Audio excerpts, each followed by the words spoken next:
Hey, what's up everybody? It's Lids and we're back for some more Pyre Community RITE Night, which means of course some good old-fashioned multiplayer Pyre featuring first and foremost none other than the members of the RITE Club Discord server, the place for all things multiplayer Pyre.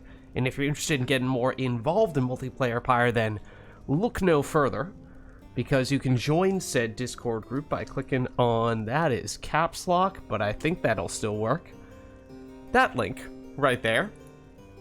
But those of you in chat, you are not off the hook. No, because you see the red circle with the white L below chat. You click on that, you'll find all the various requests that you can make today, including things ranging from selecting players' exiles, masteries, songs, arenas, even Titan stars, are all fair game.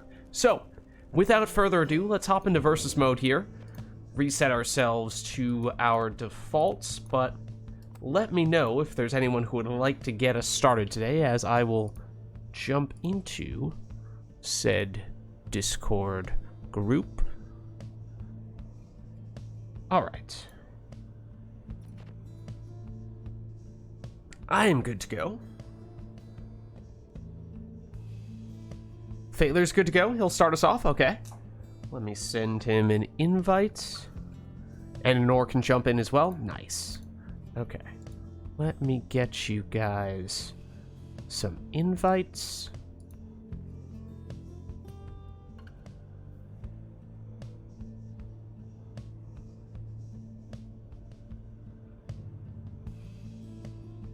At least once Failer shows up on Steam.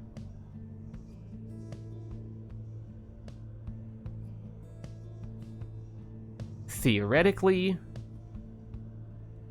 Maybe. Possibly. One day. There he is.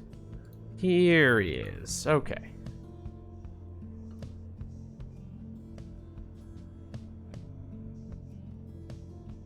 Alright, so we'll look to get those two in. If you guys could just let me know who is player 1 and who's player 2, I can start to set you guys up on stream as well. Take that to mean Failer's player 2 and Nor's player 1. You got it. Okay. Let me set you guys up then.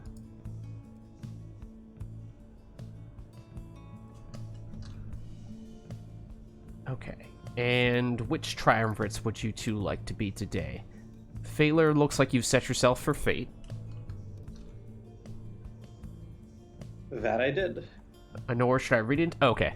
I saw the chastity for Anor, and I was like, is this a coincidence? Or was that deliberate?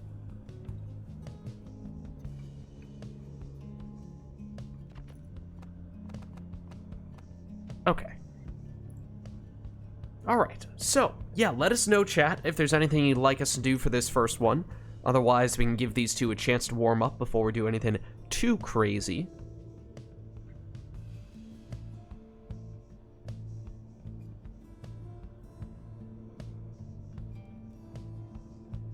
What's the best warm-up? I think I know where this is going. I think that's a rhetorical question. I think somebody also anticipated what I'm anticipating as well. Wait, hold on. Did I forget to activate that request? Do I need to activate it? Is it available, or did you just click on the wrong button? Is it if it's on my end, hold on. Give me a second. Let me check. Did I forget to? I did forget to switch the rewards. Hold on. Give me just a second here. That's not the Pyre rewards. Okay. Talisman, song, exile, arena, skills. The thing that Anor is presumably trying to request. Sermon intro, Titan stars, and Falcon Run. Okay, if you hit the refresh button, it should be available now, and Anor has already done it. She needs no additional invitation. She is turning Customize off. What better way to warm up? Alright, so that means randomize exiles, masteries, and talismans. So we won't even know what we're getting ourselves into. But we shall see. Why, hello, exiles. You heed the summons to the glade of Liu. Each of you seeks to be free from this forsaken land. Prevail and step closer to freedom. Nightwings, stand prepared. The Fate, stand ready. Sorry about that. But it looks like we have, what, a cur, a worm, and a crone on Anor's side against a savage, a cur, and a sap on Phaler's side. Of course, also learning what talismans and masteries they have. That looks like a web lanthorn on the stowaway, I believe. The pyre has been scaled. As Anor gets started with a 25 damage crone plunge. No prayer bead, so no Bertrude, and that was a very quick score from Phaler. Bertrude almost snuck around, but Phaler there defensively. Stunning Claim slows everyone down, but not sure it made much of a difference. It does, however, give Anor a chance to activate Seized Chance, but unable to score with that worm, so that may not make much of a difference either. Oh, some room here for Anor if she's quick with the throw. Has to cut it a little bit short, 22, but does still land it. Bertrude back in possession. Not for long. There. Stowaway. Oh, the Stunning Claim does slow Phaler down. Anor able to intercept. Over to Barker. He goes in. Oh, and he has a little bit of leech. But unfortunately, apparently he's all left side, which means just 15 damage and a little bit less leech. But there is Anor plunging for 30 with her crone, and that means one more score, potentially all she needs here. But of course, Phaler does have a sap and therefore might have rekindling. There's always the chance of some RITE Light magic as well. It's 10 rekindling from the sap though. Well timed with the Stunning Claim from Anor to set up that cur to be the only exile capable of moving. That's how she was able to score on that occasion. And for Anor, the damage doesn't matter much. Oh, but she goes for the Stunning Claim again, and this time it's the crone who's the only one that can move. No way for Phaler to defend against it. So Anor will take the win. Was as though the scribes themselves stood by their side. GG. Thus end this night's proceedings. Alright, well played, you two. Let's head on back. Until the next rite. So let us know, chat, if there's anything we'd like to do for the next one. That was our customize off warm-up.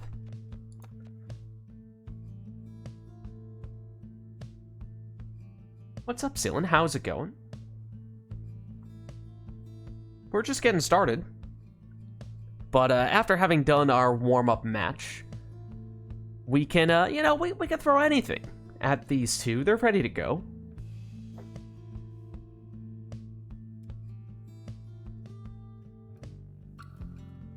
Or, of course, we could just have them take whatever they want and keep it simple.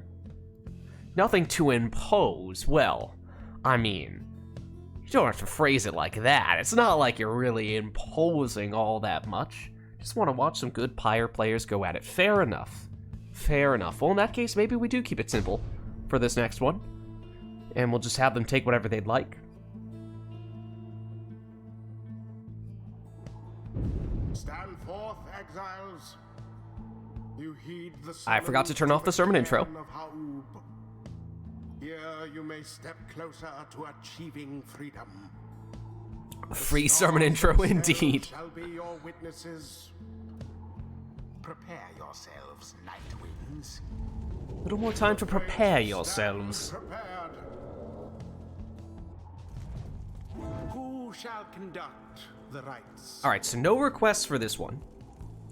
So it is entirely up to you two to decide how you would like to construct your teams.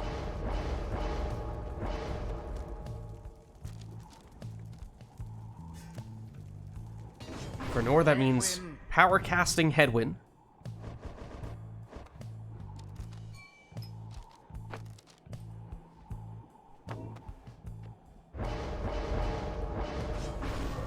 Thaler goes Titan Tooth, saluting Pamitha, so she'll stun anyone that she jumps into, and she can switch places with her closest ally.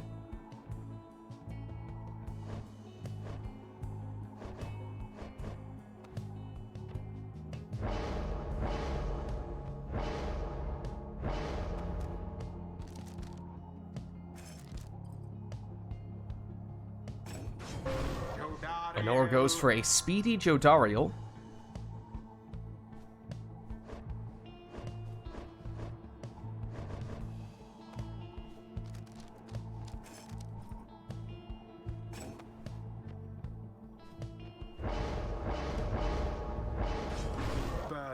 Thaler goes Prayer Beads on Bertrude, and I believe that was the Crone Salute he took as well, wasn't it? So he can transform all of Anor's exiles into defenseless howlers once, for what is functionally one free score.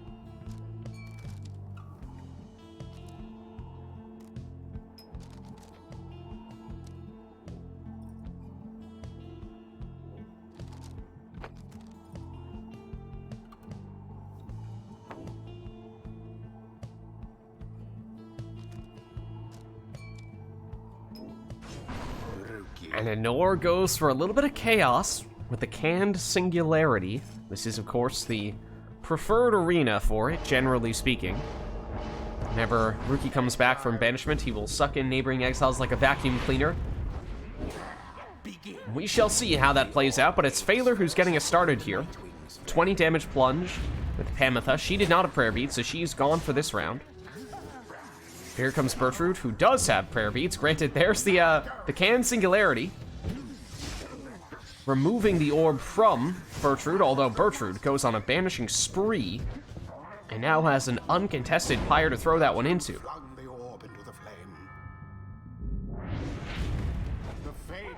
Wall of hockey pucks in front of Anor's Pyre, making it a little harder for her to get the orb, but momentarily had it with Jodariel there.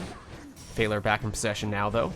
Has a portal, thought about going through it, but got banished instead, and Anor scoops it up and plunges in for 20 with Hedwyn, and I believe he had 10 leech as well. Rookie goes on in, 15 damage there, and he had the Canned Singularity, so he's definitely not coming back in this round. Pamitha, banished. Hedwyn and Jodariel banished, that leaves Anor defenseless here. Time for Thaler, he has Prayer Beats, so it's fine for him to jump in. Now both players back at full strength, and we are tied at 65 apiece. Jody trying to elude the defenders. Pamitha finds way around Hedwyn, and in for 20. Oh, and here is Thaler's Crone Salute, so Anor can do nothing to stop it, giving Thaler a free 30 damage. And now one score, likely all Thaler would need, and that could have been it right there. Just inches away. But Anor does, I believe, have some leech with Hedwyn. Might try to force the issue with him, but oh no, it's gone horribly wrong unless Rookie returns and saves the day with his Canned Singularity, removing the orb from Thaler right as he was moments away from scoring the winning plunge. But Thaler hops over the defender and in for the winning score. GG. The ceremony is complete. All right, well played, you two. Let's head on back. Until the next rite. Tooth good, confirmed. All right, well, let us know, chat, if there's anything we would like to do for the next one. Otherwise, I will turn off the sermon intro, unless, of course, that's something we would like to activate this time, but give you a little bonus sermon intro for the previous one.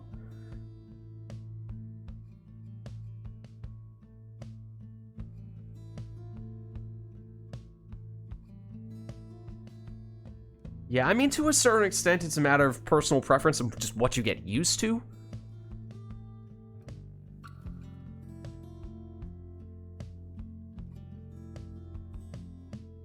But there is that case to be made for, you know, the slightly more precision with keyboard mouse, and you can, technically speaking, you can also select a specific exile to switch over to rather than just pointing your analog stick in a direction and hoping that you switch to the exact one you want.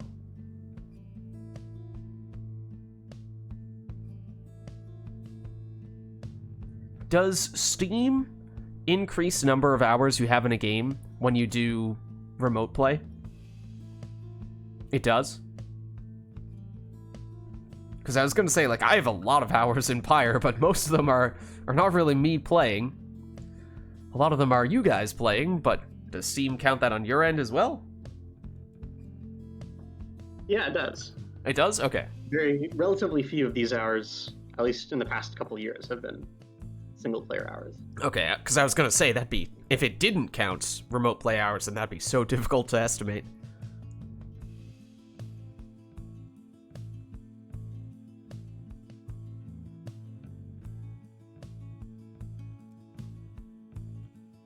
Yeah, I mean, it's not only just the pure hours you put in, but it's also just being exposed to multiplayer Pyre and understanding what different strategies people use. So the quote-unquote meta has absolutely evolved over the past couple of years.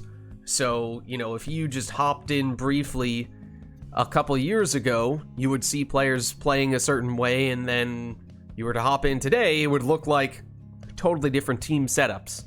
So just being familiar with what it is that people like to do for their setups can definitely go a long way as well.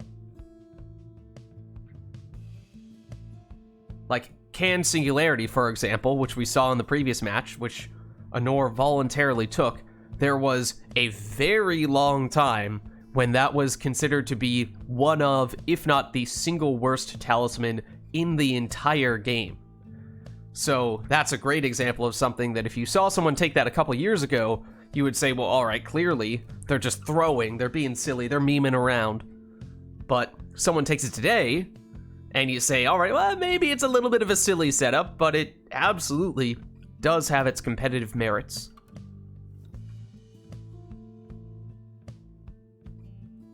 Yeah, it's still memey. That is true. That is true. But it is definitely more effective than anyone was giving it credit a couple years ago. Right, it's definitely still memey, but that does not necessarily mean that it's bad, per se. You definitely need to know what you're doing with it. But if you do have a sense for how to build around it, then it is possible to make a very effective team with it. Alright, but not seeing any requests for this one, so maybe we just hop back in for this next one. Yeah, and you know, that's always one of the interesting things for me, is to see when a new player comes in, what kind of new strategies do they bring to the table. Shall confront the fate. Because there might be something that we just aren't used to seeing. Who shall conduct the rites? And in many ways, that's the kind of thing that can help evolve the meta. Because, you know, you have a bunch of people who are thinking, oh, well, this talisman's no good, I'm never gonna use it. And then somebody new comes in and uses that talisman, and maybe they're immediately great with it, and people go, okay, well, this person's onto something. Or at the very least, even if that person isn't rocking everyone's world with this new tech, it at least gets people thinking more about new strategies that are less explored, and sometimes that's what it takes to unlock new setups.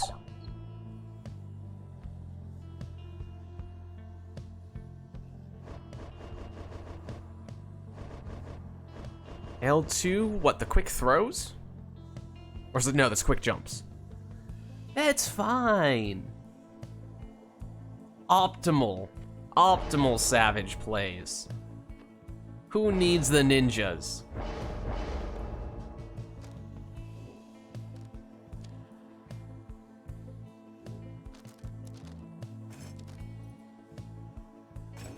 Exile. Like, for example, Ainora just said she misclicked on one of the masteries, but that's actually the one that she accidentally took is one that I usually do take on those characters.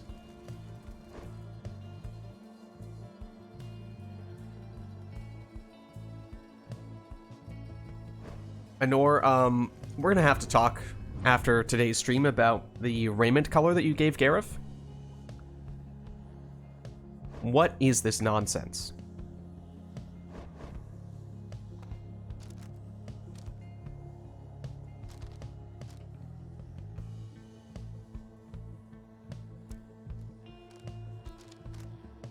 It looks like he hasn't washed his raiments in a year. The correct choice is to use him third, because then he has his angelic glowy raiments, which is obviously his true form.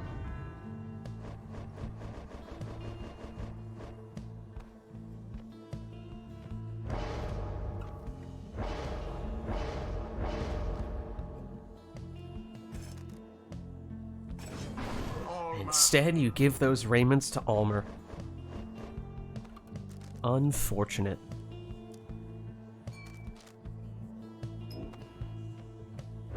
This is a good demonstration, though, of how the raiment colors change when you double or triple down on a certain type of class. Oh, and Phaler's unlocked a secret strat. I don't know if he knows that he did it, but he did just use a secret strat. Oh, and look at the double banishment. Time for an uncontested 20 damage throw. And the war of teleportation to the orb, as tempting as it may be to teleport first to the orb, if you teleport second, you'll banish the opposing player, get the orb instead of them, and in the case for these first two rounds for Phaler, make it 3, have an opportunity to throw it in. And now this time Ainor deliberately hesitates. Oh my goodness, but Phaler with the off-the-wall throw around the defender out of nowhere for the win. See you in the past, because I'm living in the future. My goodness. Until the stars. Nora's like, hold on. I need a redo.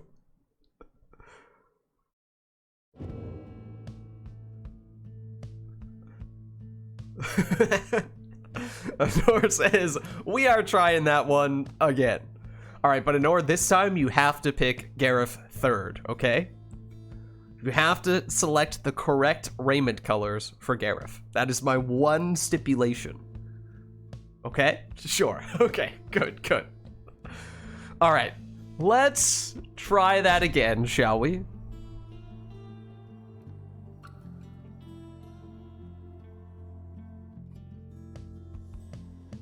The Night Wings versus the Fate. Welcome. Who shall conduct the rites?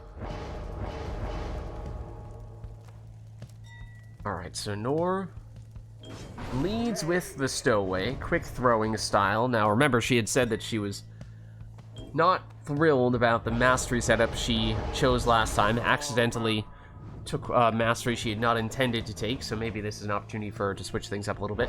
And good. Okay, she's taking Almer in this slot. Correct. Gareth must go third when you are playing the Night Wings with 3 savages. Correct choice. Yeah, Orlek maybe wasn't so much designed with multiplayer in mind, since he's kinda sorta the final boss.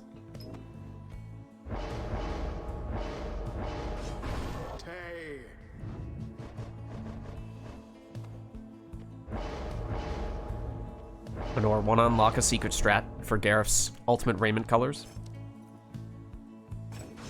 No, never mind. It's okay. It's good enough. It's good enough. He's still using his angelic raiment colors. It's fine.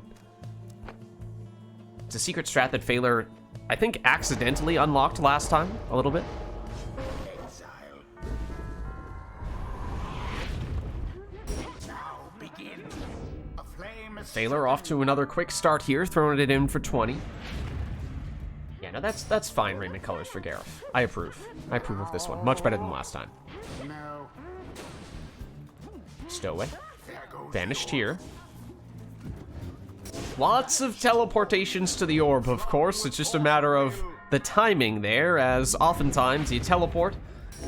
You run the risk of getting banished soon thereafter, but that time, Phaler was so quick with the teleportation, Anor was caught unaware. taken. That time they took each other out. The war of teleportation is really, more often than not, what this is coming down to.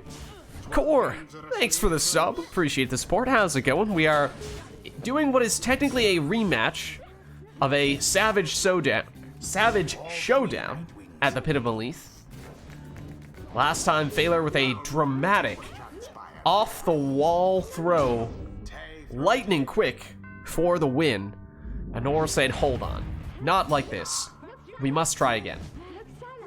So we are here again, and Anor has thrown it in for 20.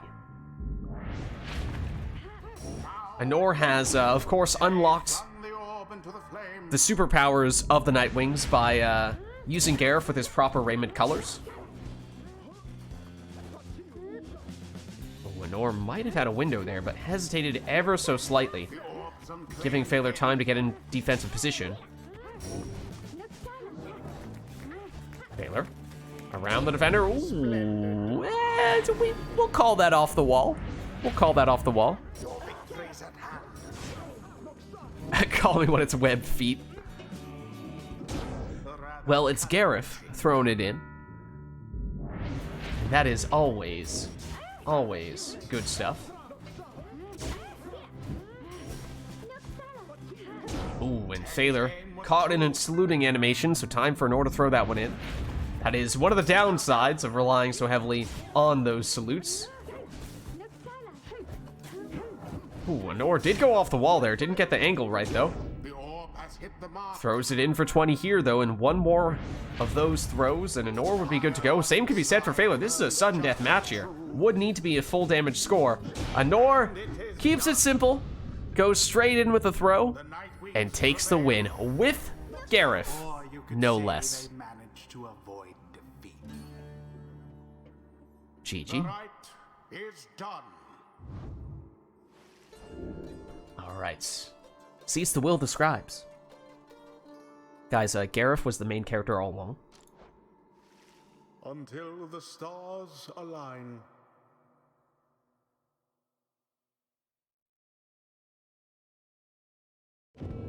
Alright, so we'll reset ourselves, but otherwise, let us know, chat, if there's anything You we'd gotta like to- remind me. That frame rate at that time was kind of garbo. Okay. Let me get you back here. Let's see. Phaler. Invite sent. Didn't make a sound, so let me know if that needs to get resent.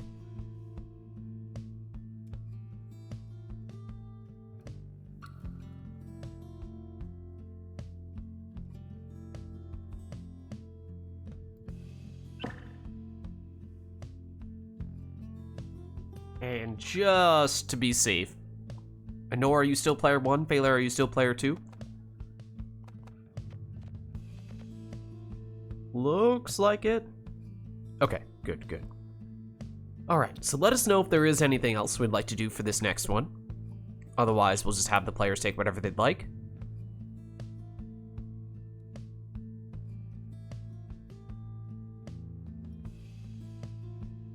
Anor is choosing exiles. More specifically, oh, and talismans, it's bot time. Okay, hold on. Let's break out the bot. Let's break out the bot. Okay. In order, gotcha. Who would like to start? Anor's going? Okay, so first Nor has Lady River, Then Sunken Shadow on Lady River. Okay, not usually the... Okay, well, apparently she just has the tempers. Kerfang on Ignarius is a bold choice. Oh, no, that's fine. That's fine. Jomir's Fang is a different story. It really was going to be an all Tempers team. Messenger Imp, he's a member of the Tempers. An honorary member. Black Claw on Messenger Imp. Of course there's a Cursed Talisman. There has to be a Cursed Talisman. Okay, so now Phaler has Deluge. We have Worm leads on both sides. It'll be Deluge, then Rookie, then Manly. Bottled Void on Deluge. Black Claw on Rookie. Jomir's Fang does not work on Manly, so it'll be Luminous Idol on Manly. Okay. So there are your randomized teams. Take note of them now so we can hop in and set them up.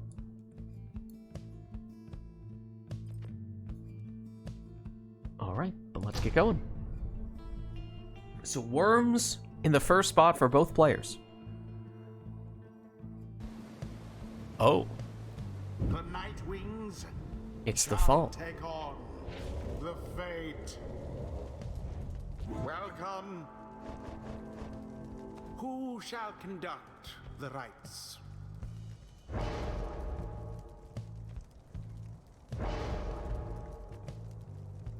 It was Lady River, and it was what?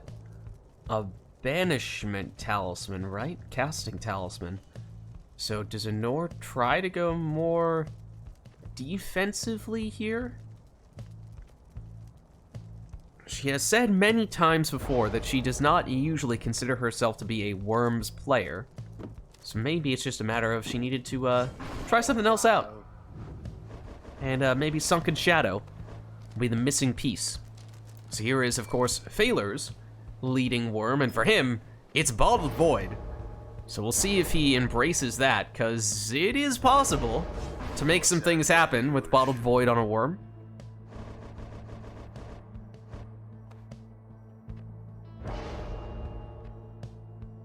Tempers member number 2 for Anor here. It's Ignarius with Kerfang, right? So lots of damage. Lots of damage on Ignarius. And both players have a Black Claw character, don't they? So it might not be the customize off, but it is still randomized in a different way, and therefore we must have some Cursed Talismans, right? Does Imp Explosion work? Like the, what's it called? The automatic explosion, the last laugh? I don't remember, to be honest with you.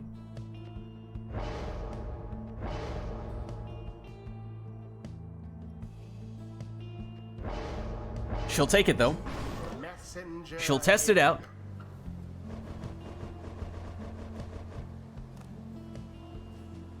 We shall see. Only one way to know for sure. And it's Luminous Idol on Manly. I think he was going to have, what, it was a Jomir's Fang or something like that, which would not have worked. Luminous Idol, not really a talisman you'd usually want on a sap. In most circumstances, one would assume.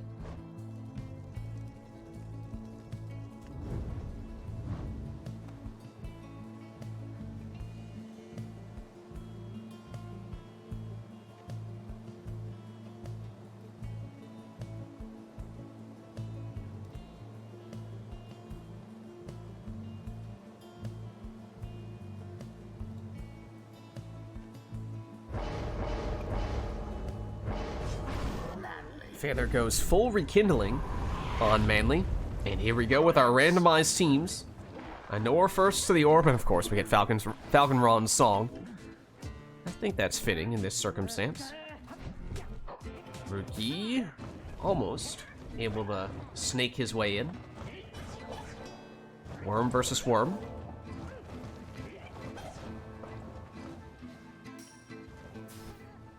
Oh, and Anor is camping the Pyre. Passes it over to her Worm, and look at that! Anor's a Worm player after all. Both players, of course, have that Black Claw, and it can make defense a little tricky at times, especially if it sneaks up on you.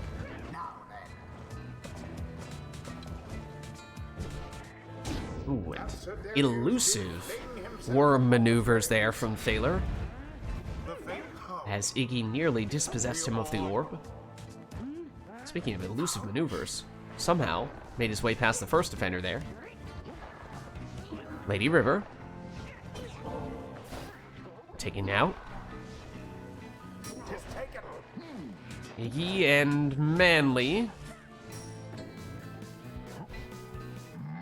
Iggy for Nora. Oh, and gets the Brazen Manor off. Oh, goodness. There's a lot of potential here. Now, she had Kerfang, so that was actually potentially a 48-point play if she chose to plunge. Of course, would have lost Ignarius in the next round, so settled for the Brazen Manor instead. Maybe that was her consolation, her way of making up for not going with the Kerfang. Of course, still missed out on some damage, but at least has Ignarius still in this round, and maybe looking to use him here. He had the Brazen Manor set up before he went through the portal, but he was stopped.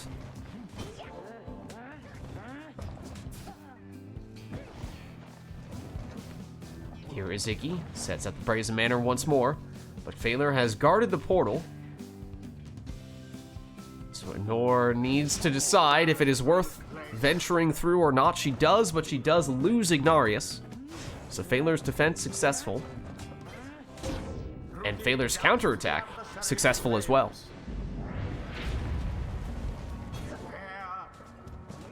Deluge against Lady River. Blocked.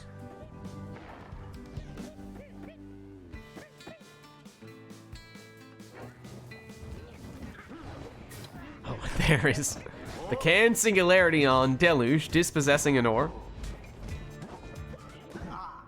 When he did just barely get the throw off in time, but it was a little bit short. Oh, and there's Ignarius. Through the portal he goes, and no Brazen Manor that time, but there's the Kerfang. Although, if you look at how much Pyre life Phaler has, you would see that had Anor plunged previously, she would have had enough damage to at least activate Phaler's Rekindling. But remember, I believe he went all in on it, so he does have a second life bar, and I believe it is 50 for Phaler. Anor nearly snuck through there. But Phaler back in possession. Hides the orb within the safety of the sapling. Sir Deluge caught out.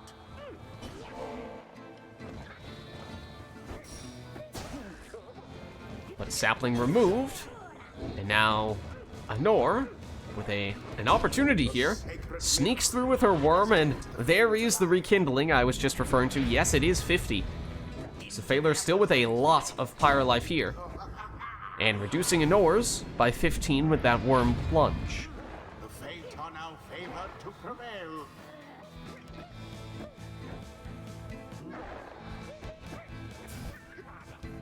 Portal set, but also blocked.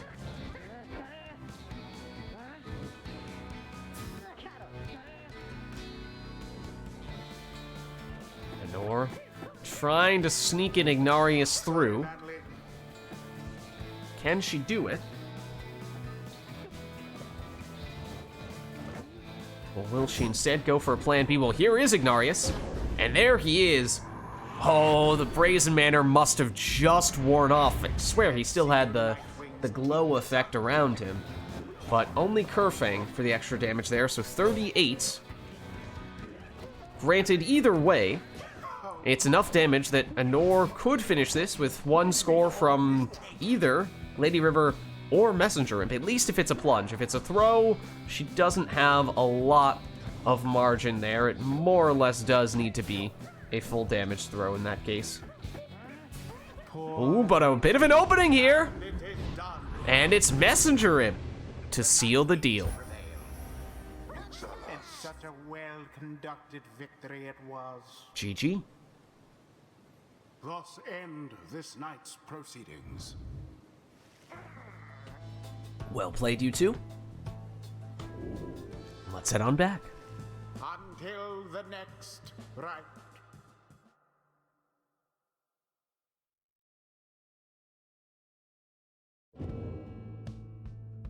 Alright, I think I saw Phaler drop there.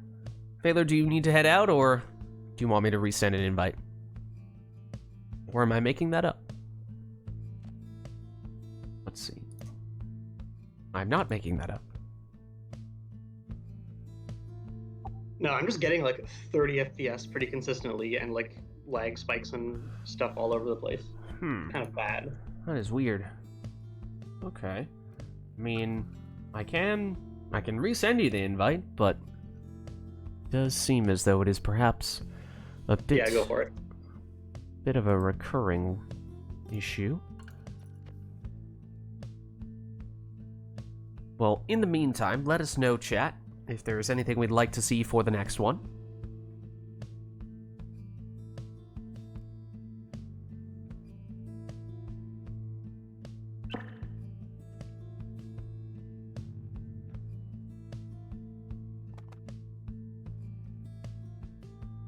Everyone's still the same player? Okay. Yep. All right.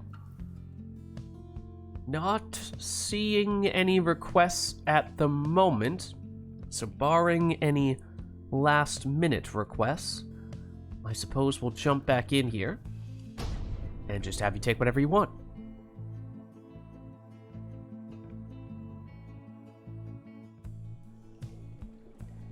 The Night Wings shall now face the And okay, fate. confirmed, Last Laugh does work with Black Claw.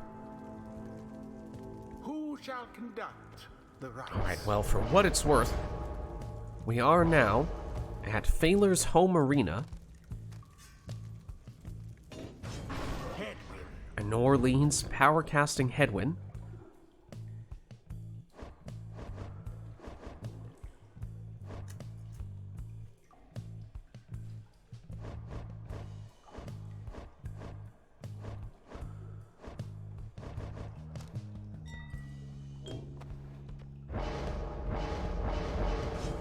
Alma. He'll go Ninja Almer.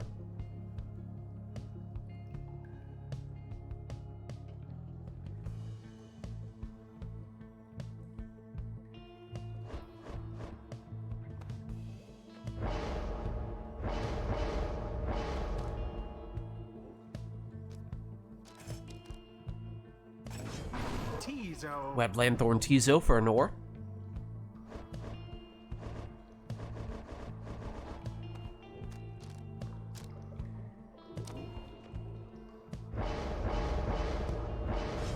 It's a deluge. Now Exploding Deluge for Phaler in the second spot.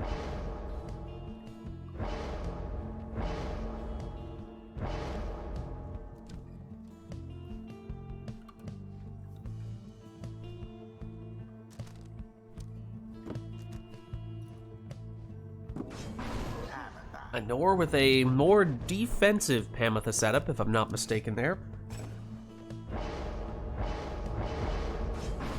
And Phaler goes Web Lanthorn Raji, so 2 out of 3 members of the Fate for Phaler. And it is Phaler getting us started with a teleport to the orb. Nor stops that attack, but is now with just Tizo and stalling so she can get some of her other characters back. Oh, only to lose those characters though. Oh, but Phaler's throw is short. And suddenly Anor does have time to get that back and wants to escape through the portal, but the portal doesn't exactly take her very far. Pamitha.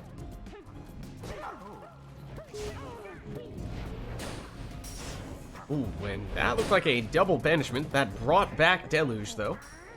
His stunning claim, actually gave Anor the only exile capable of moving for a second there. So nearly backfired, but eventually, Phaler's still able to sneak in with a throw from Almer. Done. This time, another 20-point score. And Almer tries to go for 3 in a row, but he's stopped now. Pamitha. Harp pushes not straight in, but soon thereafter. This time, Anor intercepts the throw, but Phaler with a big double banishment, clearing out room for another Almer throw. Now go. Almer This time, zigs and zags a bit, changes the angle, and sneaks in another 20 damage throw. Like that, and we are finished here. This time, though, that throw intercepted, and here comes Pamitha. Too slow Down there, she goes. That leaves just Tizo for Anor, at least until Hedwyn makes his return. Oh.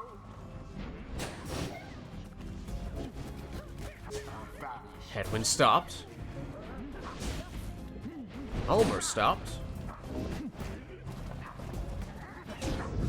Hedwyn, though, makes it in, plunges for 20, and also leeches back 10 Pyre life for Anor, which is significant, because now she's at 30, which means she is out of range for Phalar in one score at least, which is important, because it would have been game over if not for that leech. But she's still holding on, even after that Ulmer score. Here comes Ulmer again, though. Double banishes, but Pamitha's still holding on, not for long. Opportunity for Phalar. And he finishes the job. The fate prevailed. GG. The scribes themselves surely have taken note. The rite is ended.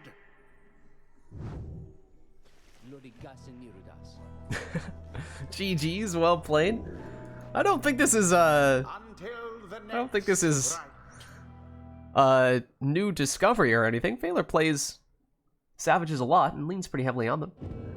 But thanks for stopping by. Have a good night.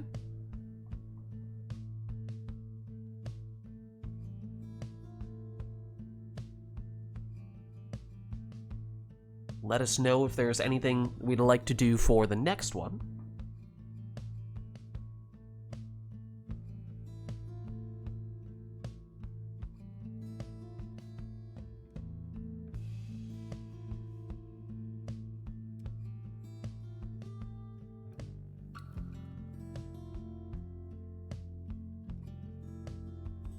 If not, as always, we can just have people take whatever they want. Let's see. Phalar's been a Savage main ever since he stopped playing Kurz. I think that's pretty true. I think that's pretty true. I mean, it's pretty common for Ulmer to be Phalar's go-to character.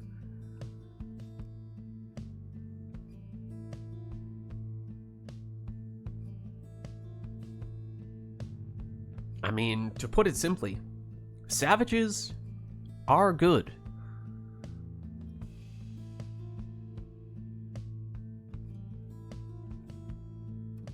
Alright, but not seeing any requests here.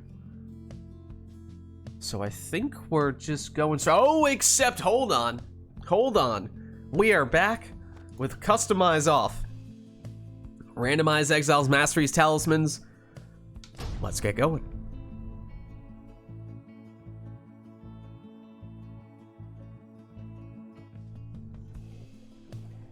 The night wings. And we are back at the spring. The fate. It's Demon, Harp, Nomad for Anor. It is Demon, Harp, Crone for Phalar. So very similar teams. Nomad for Anor, Crone for Phalar. At least from a class standpoint, that's the only difference. Of course, Masteries and Talismans, those remain to be seen. Black Hoof, well, you know somebody had to have a Cursed Talisman. Apparently, it's Saxiana.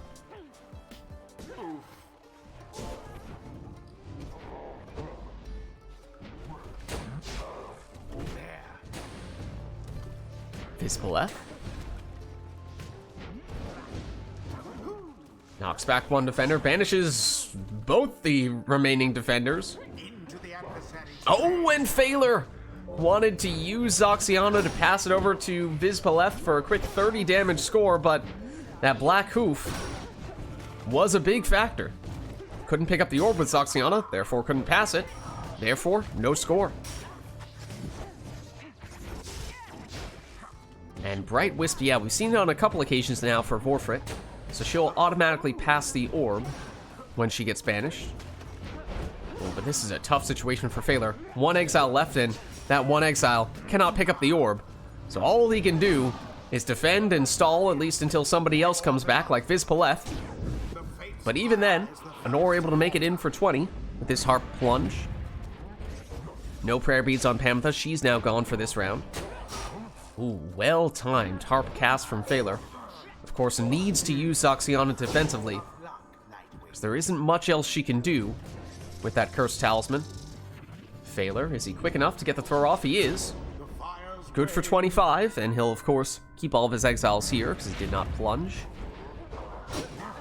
Oh, that time, did not get the harp cast timing just right, as the shield was not active. So Nor able to banish, able to create a little more space for Headwind to plunge. He doesn't have prayer beads, he's gone now in this round.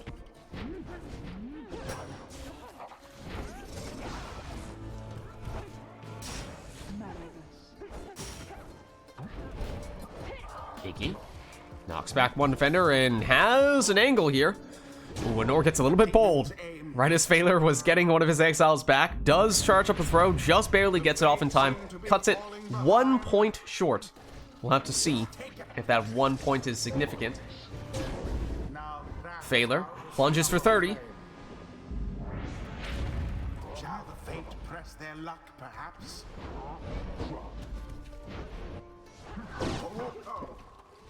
Oh, Titan Tooth, wait. That was on Iggy, I believe. How did we not notice that before? Or at least I didn't. That's a big, big talisman for Nor. Huge difference maker, setting up that plunge right there. The Nightwing shall prevail at this rate. Needs no Iggy, though, after his plunge. So now Headwind, the one making moves. A webbed Lanthorn on Pamitha, apparently. Pamitha banished. Nor learning late, or at least I'm noticing what her talismans are late on, but some strong talismans.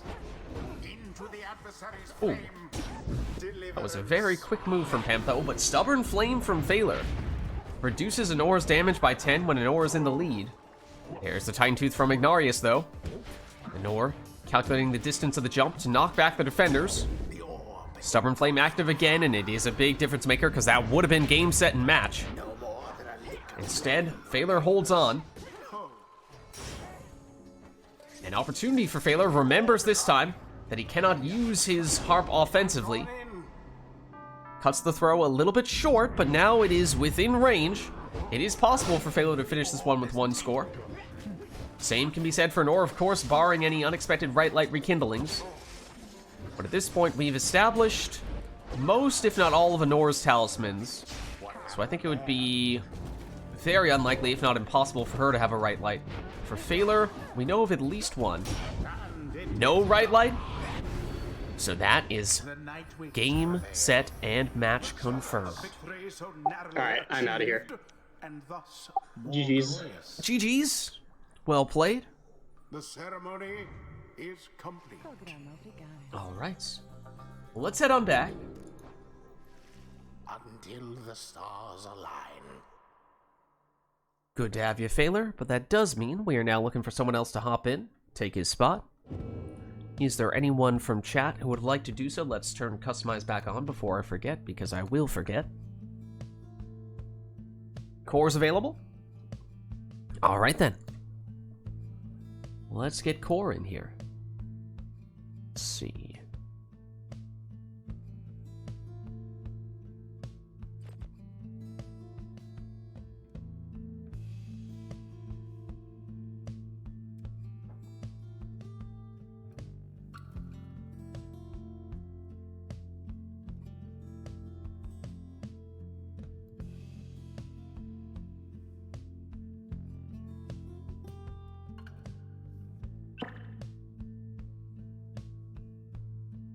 Alright, and if you could just confirm, after getting Core in, who's player 1, who's player 2. I assume Anor is still player 1, but it's remote play. It is remote play.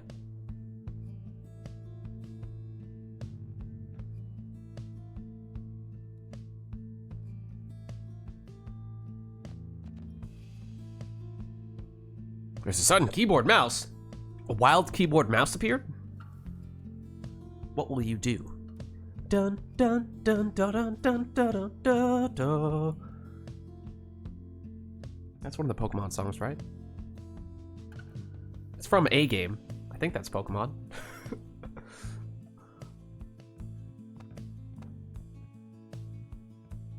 All right.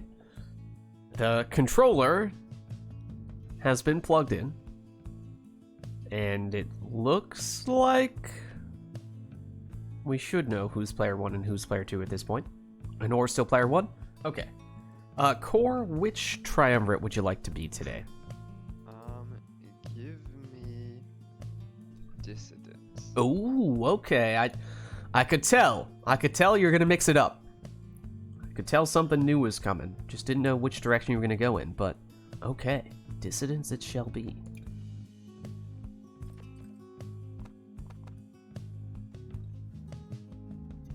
Alright. So Core is in. We are ready to go. Let us know if there is anything you'd like to see for this first matchup. Of course, Nora's been going for a while now, but it is Core's first match of the day, so up to you if you want to let him start off simple or want to throw something crazy at him right off the bat. Well, to be fair, that is how we started up for Nora and Phaler at the beginning of the day as well, so I suppose that is only fair. Alright, we could still do an arena, we could still do a song, but otherwise, Exiles, Masteries, and Talismans are accounted for here.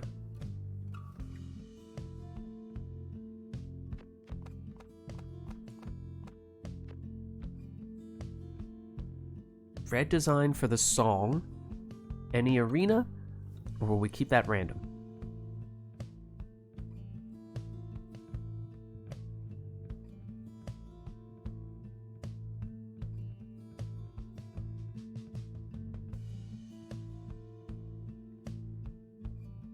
Looks like it will remain random here, so let's get started.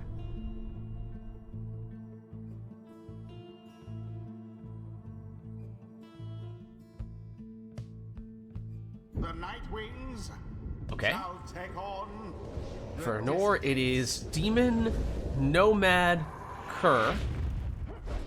For a second there, it's like, is it the original trio? Not, and well, actually, it's 2 out of 3 of the original trio for Core here, along with Barker, who could have been. I mean, it's the 3 original class characters for well, both groups, in fact. 1 Demon, 1 Kerr, 1 Nomad on each side. It's Core getting started with a Jody plunge, no prayer beads, so she's gone for this round.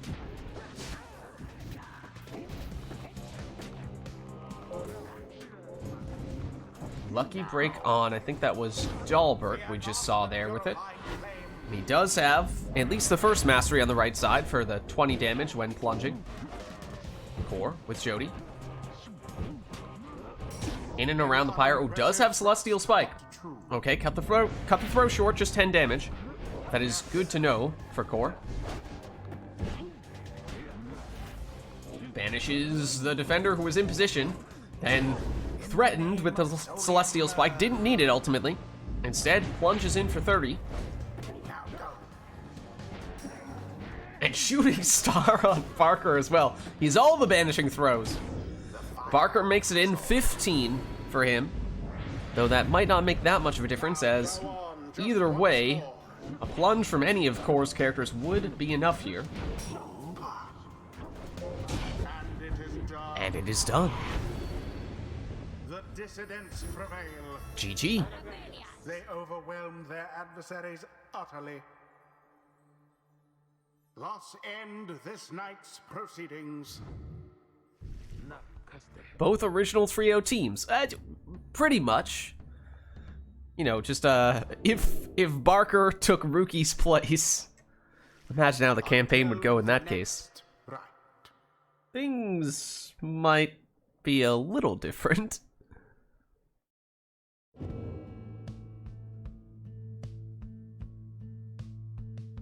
But let us know if there's anything we'd like to do for the next one. Otherwise, we'll turn Customize back on. And we'll reset the song.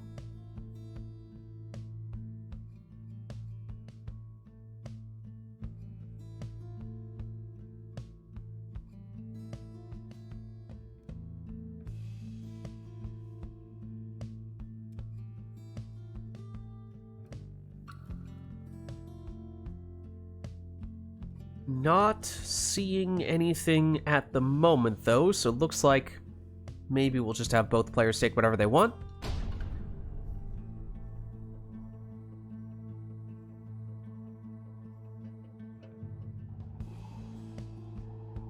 The Night Wings shall now face the dissidents.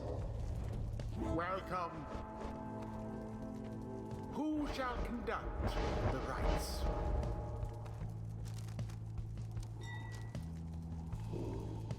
Ooh. Tay. Anor goes Ninja Stowaway as her lead.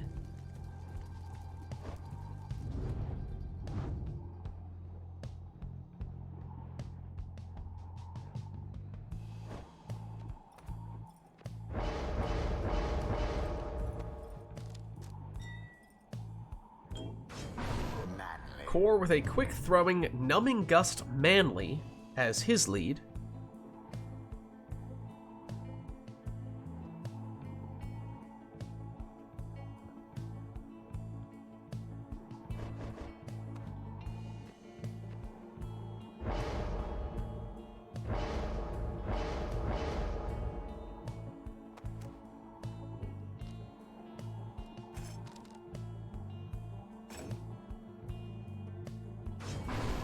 Anor, Web Lanthorn, Tizo, second spot.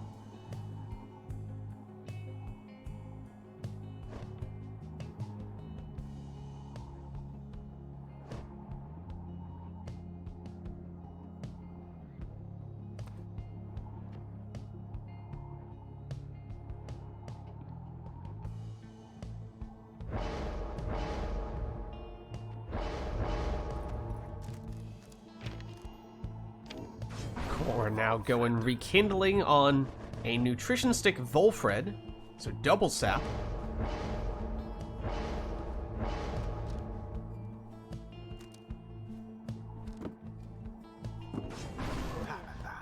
Pamitha, the third selection for Anor.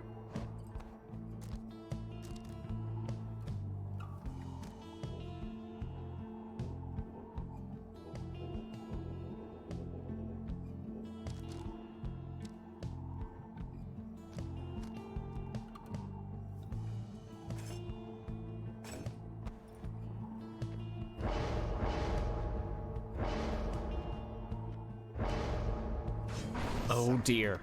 Core goes maximum rekindling on Palmus and takes right light as well. So what is that, 120 rekindling, I believe? So the second life bar is bigger than the first life bar for Core. So this might be a bit of a marathon, not a sprint. But Anor sprints in with one of her harps here. Pamitha now gone. No prayer beads on her. Big on, Volfred.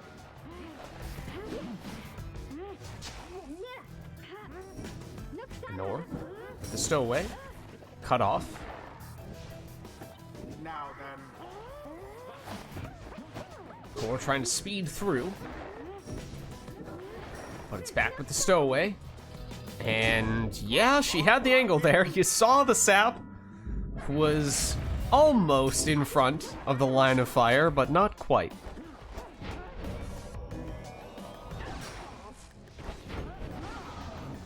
I know we're trying to threaten with that fell swoop and clears out enough room to make it in there. Stowaway sneaks a throw in there. Good for another 20. Stowaway again. Intercepted. Double banishment, though. Everyone down. Oh, the sapling. And the numbing gust complicates things quite a bit for Anor.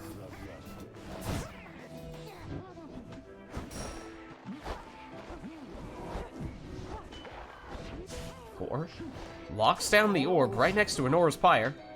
Anor defenseless for the moment. So Core, with time to throw, gets the full 25.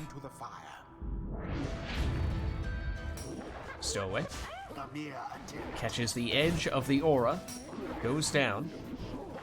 That leaves just Pamitha back defensively. Oh, and she misses the banishment for the sapling. Stowaway does return, though, and nearly able to make it through there. Oh, but she casts into one of the saplings, goes down.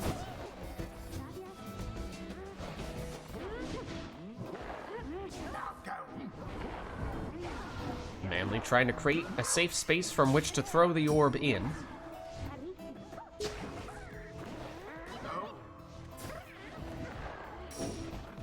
But instead, it's the stowaway. Her throw is intercepted. Now Core with that opportunity. Cuts it short, though, just 15. Stowaway. Vanished. The orb is taken.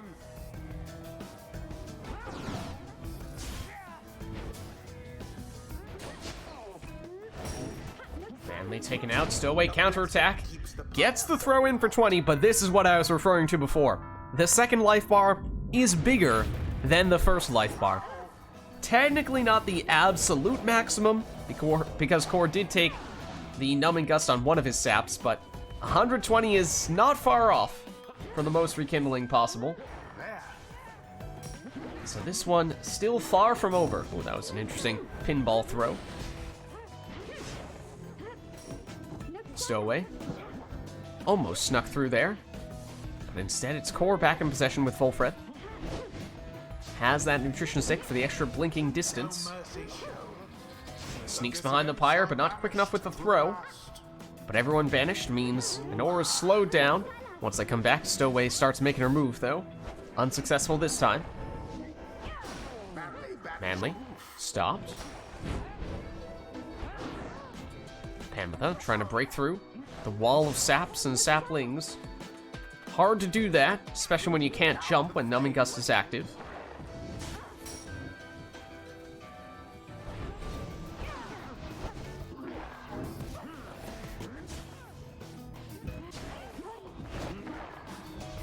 Into the adversary's flame. Stowaway again. Oh, had an opening. Oh, and found the opening, in fact. Not the first time, but the second time. A little bit of chaos with those throws. That one almost got through. Well aimed on the fell swoop there from Pamitha, but does go down on the second attempt. Core nearly snuck past. The orb. Stowaway. Ooh, threads the needle on that throw. And now, Core's Pyre life below 100 for the second time. As remember, this is now his second life bar.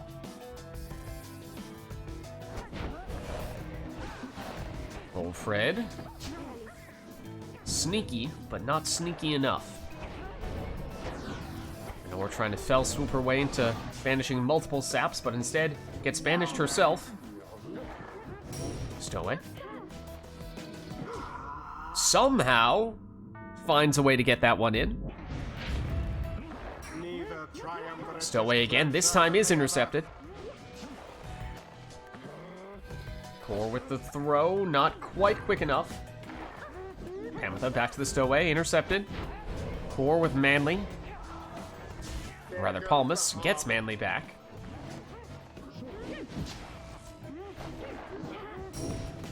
Stowaway. Trapped.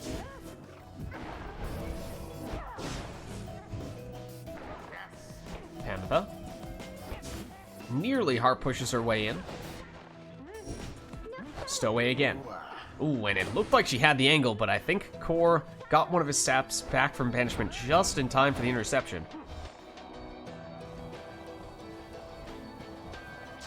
Alfredo tried to be sneaky, time his blink just right, but Tizo was hanging out next to the Pyre. Pamitha needs the stamina. Stowaway more pinball throws.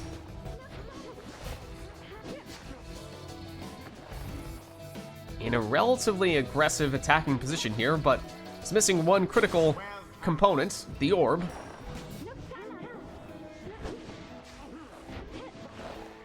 Core within the safety of the sapling. Moves the sapling up, only to have it be quickly destroyed. Ooh, Pamitha almost weaved around those saps and saplings perfectly.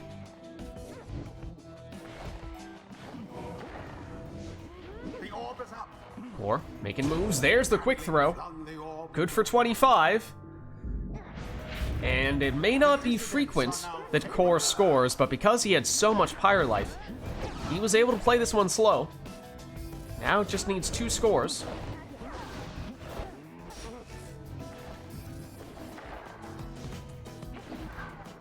Pamitha, dispossessed. Returns the favor. Tries to harp push, but instead gets banished by the sapling.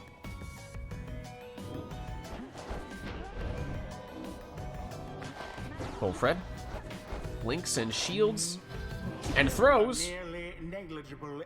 And that is enough now that if Core is to get full damage from one of his saps, he can finish this with 1 score. If he is to throw, though, it needs to be just about perfect. Cuts it short, and it almost certainly will not be enough. And here he is. Tizo. Stowaway. Looking for the angle, can't find it though. Manly. Shields. Banishes the defender. Oh, and that could have been game right there. That was his quick throwing sap and everything. Here comes Pamitha. Does harp push, but a little bit off target. Core with Manly. Doing his sap version of the ninja strats. Anor back on the attack with Pamitha. Not quite though. Oh, but the stowaway with a quick 20 damage. Now Anor needs 2 scores. This is Core's second life bar. So if Anor depletes this one to 0, that would finish the job. But as we were saying, Core potentially just needs 1 score here. Does have a sap in an aggressive position here, but forgot the orb. In fact, the stowaway has it, throws it in for 20, and suddenly we have ourselves a sudden death match.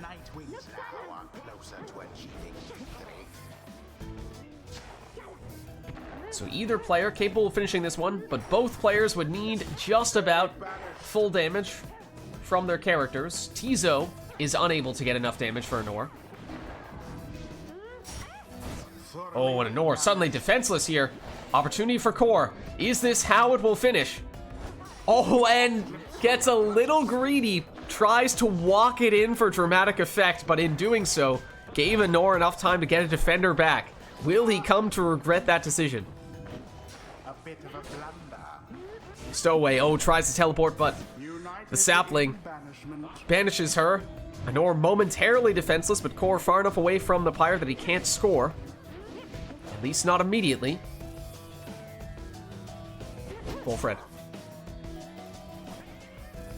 wants to get into the safety of that sapling. Has the extra blink distance, though. Oh, the orb inadvertently hits Anor's Pyre, bounces back out. Stowaway, oh, the sapling banishes her. Core still has a sap near the Pyre. Shields off, gets the throw, but it's not enough. He has to cut it short, it's just 11 damage. So Anor holds on, and now Core has even less damage that he needs to do. Though if he were to do an 11 damage throw, of course it still wouldn't quite be enough, but a little bit of extra space here for Anor, who plunges for the win. GG. The right is done. Whoa, I mean, it was triple saps. Failer says sap bad. I don't know if I'd go that far. It was a close match. I mean, going triple sap does fundamentally change the dynamic of the match, because it is, especially if you go with all the rekindling that Core did, it becomes such a marathon where your opponent might start off scoring a lot more frequently than you, but if you just whittle away a little bit at your opponent's Pyre, because you have so much more Pyre life than your opponent, sometimes that's all you need to do.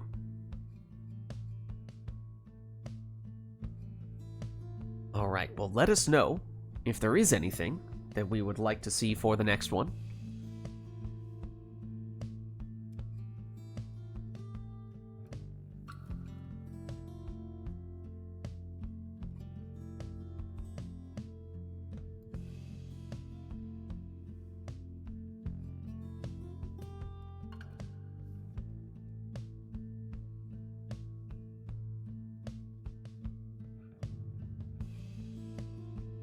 Not seeing any requests, though, so if we don't have anything in particular in mind, we can just have the players take whatever they'd like, of course. That's what we did last time, although it turned into an interesting match when Core voluntarily went triple sap. Oh, but Anor has something planned here. Hold on. She wants to relax a bit. Okay. Oh. Oh. That kind of relax. I was like, does that mean nothing? Does that mean just take whatever you want for this one? No. No, that means something very specific. That means boat with all demons. Now, I'll ask, but I think I know the answer. Does that include Orlek? Is Orlek allowed, or is he not allowed? He is. He is allowed. Okay. Alright. Anything else? Is there a specific song that would fit this situation best? No Titan Tooth for the talismans. Okay. Okay. Nothing to spoil the jumping fun.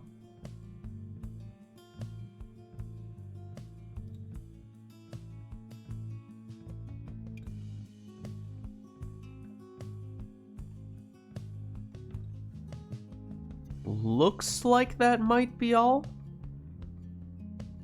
That's it from Anor? Okay. Why don't we get started then? So it's boat, demons, Orlek is allowed, no Titan Tooth. The Nightwings versus the Dissidents.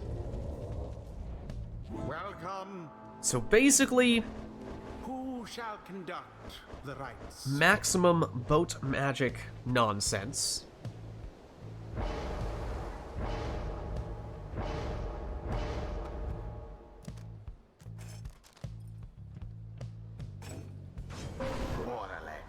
Anor starts prayer beads Orlek. Of course, we know everyone's taken demons. But masteries and talismans, those may vary. And of course, Orlek is different from the other demons, statistically speaking.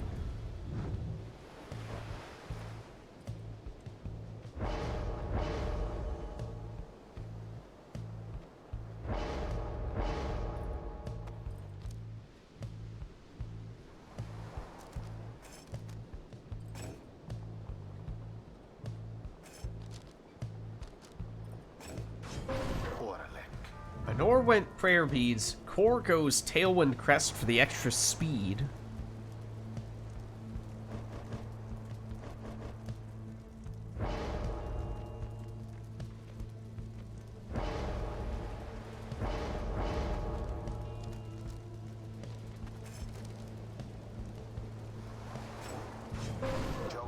Whereas Anor goes speed on Jody.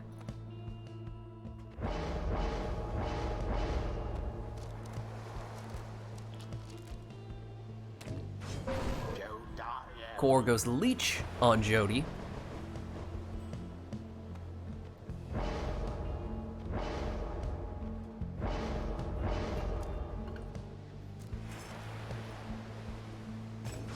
Anor goes Webbed Lanthorn on Ignarius. These demons do take a long time to come back from banishment, so it's perhaps a necessary evil.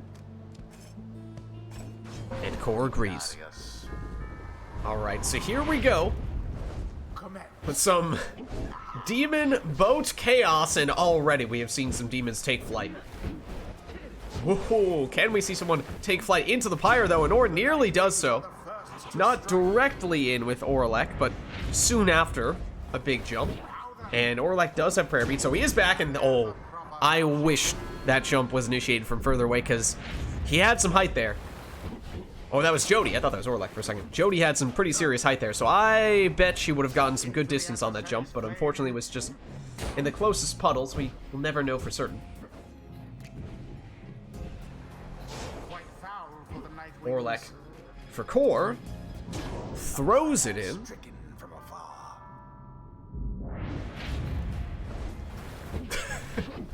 Both demons go flying past the orb and past each other.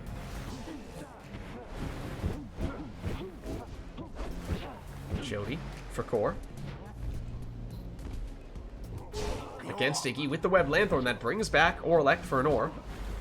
Ooh, and Jody continuing to sprout wings for an ore.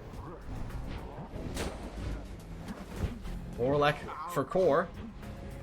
Good distance, but no final product. Orlek blocked, although he banishes one defender and makes it in for an ore. Again, has prayer bead, so he'll be back. This time it's Jody for an ore, but she's blocked. Banishes one defender, though. Core recovers.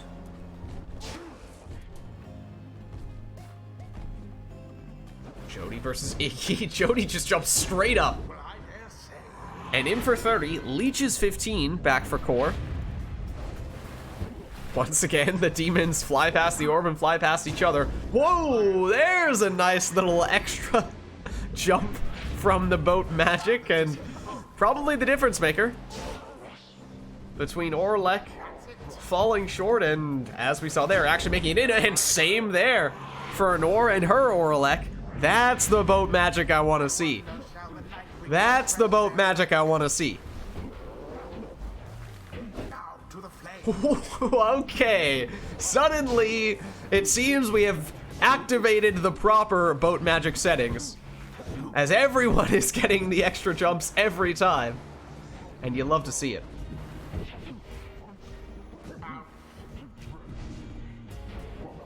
Adore. Ooh. Loses. Oh, loses all but Iggy. Iggy blocked. Now an opening for core. Enough for him to throw it in for 30 and leech 15. This time the demons clash. Jody for core knocks back one defender, but banished. And now an ore with Orlek. A little bit of space here, but dispossessed. Core wins it back. Ooh, Jody. Quick jump that time. Oh, that one was nearly a dramatic one. Ooh, extra distance from Orlek. But now everyone down on Anor's side. Core needs to embrace the boat magic to make it in time, but wasn't quite magical enough to score before Anor got her defenders back. Jody, blocked.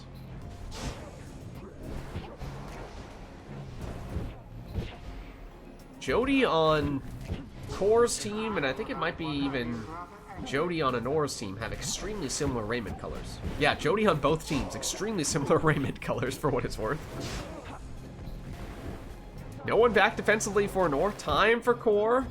Wants to throw, and does have enough time to do that. Once again, 30 damage, 15 leech. Demons go flying.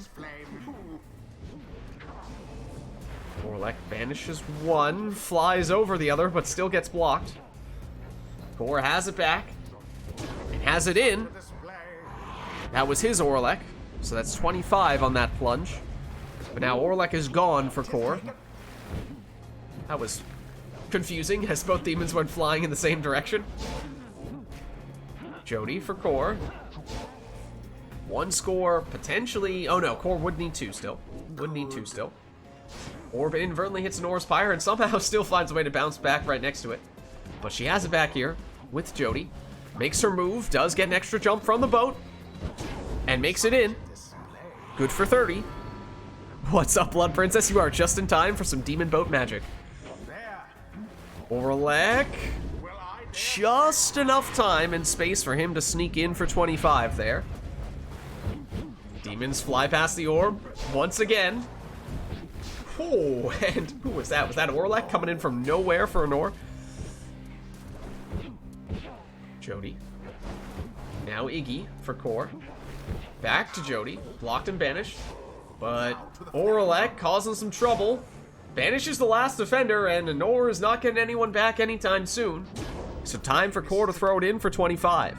And that now means one more score, all that Core needs.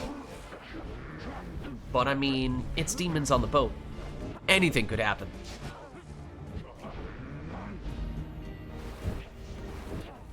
Jody Oh, and Orlek up and in for the final score. They vastly outperformed their adversaries. GG. The rite is complete. Well played. I think we got Until our the daily stars align. our daily requirement of demon boat magic in there. I mean, not to say we can't always come back for more, but we got a lot of action in that one. Some serious slam dunkage.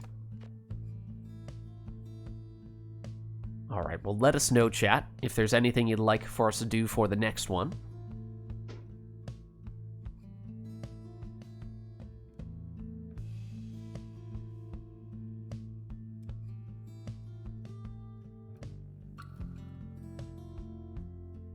Blood Princess says, customize is getting turned off. Sermon intro is getting turned on. All right. Making a statement. Could still do arena, could still do song, but otherwise that accounts for most of the things.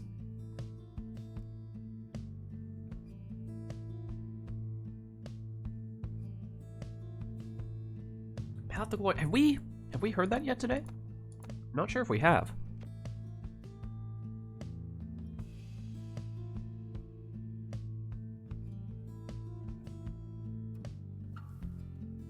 All right, unless we have an arena, we are good to go here.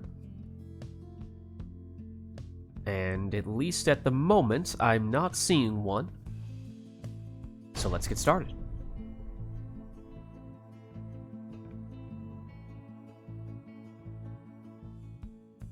Oh. The time is nigh, exiles.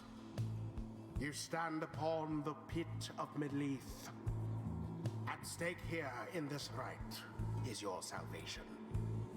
Try not to let the pressure get to you. So it's the pit. Stand ready. For Nor, it is a sap, a cur, a worm. It is 2 worms and a harp for core.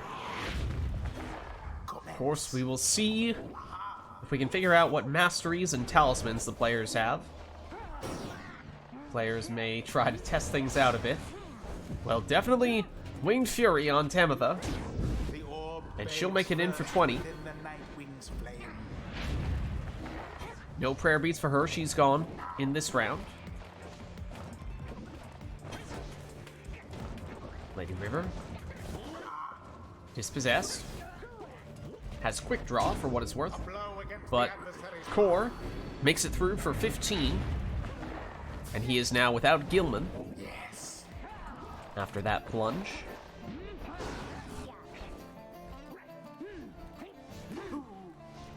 Couldn't quite tell how many hops Barker has here. Oh, but Anor goes the throwing route here. Play it safe. Keep Barker in for the next round.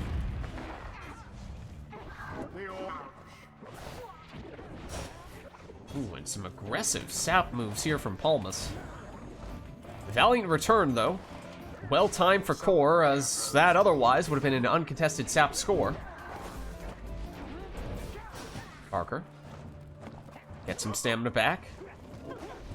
Oh, Black Hoof. I mean, of course. It's a customized off match. Someone has to have Black Hoof. Someone has to have a Cursed Talisman. We've seen a lot of those Black Hoofs today already. But Core still able to plunge here. Not with his Black Hoof character, but with Tamitha instead. The orb is taken. That seems like a larger aura than usual on the sapling. Makes me wonder if there's some presence scaling on, but maybe just there were other exiles nearby.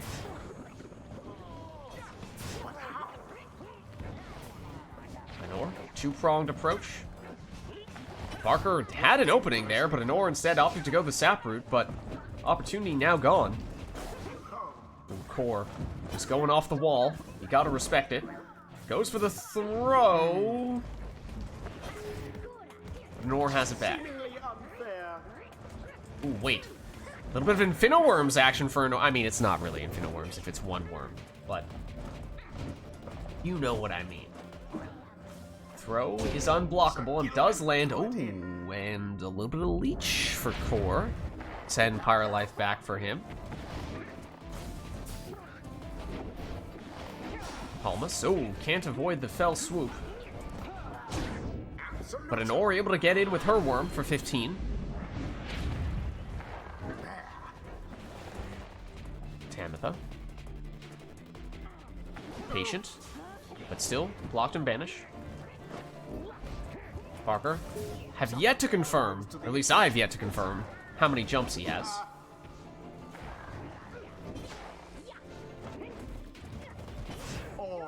Everyone down on Anor's side. Can Core capitalize here? Plunges for 15, leeches 10 back, and now with just 6 Pyre life, 1 score, potentially all that Core needs. Granted, Anor does have a sap, may have rekindling. Goes for a 25 damage sap throw. So Anor will stay at full strength here.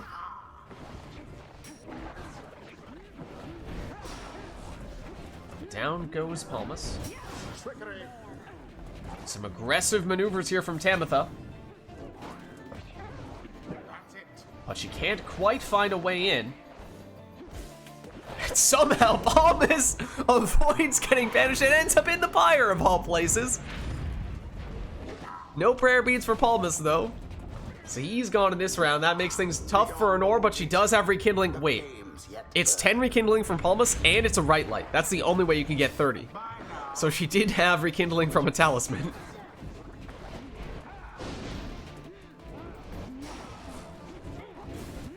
And 30 is significant because Core cannot score 30 in one go unless he has some extra form of damage that we've not yet seen. Oh, that was at least 2 jumps, if not 3 from Barker. I think he's just been unlucky with getting blocked in the past. Well, making use of those jumps. Speaking of extra damage, he has extra damage. He plunges for 28, and that means actually Anor could finish this with 1 score if it's Palmas, because he does have the most damage for her. Speaking of whom... Oh, but he's banished there for a second. Anor might have dared to dream. Of course, doesn't need to get greedy. Could go for a smaller score and settle for getting the job done on 2 separate rounds, but that remains to be seen. If Anor goes that route or not. Core, of course, still applying pressure, though.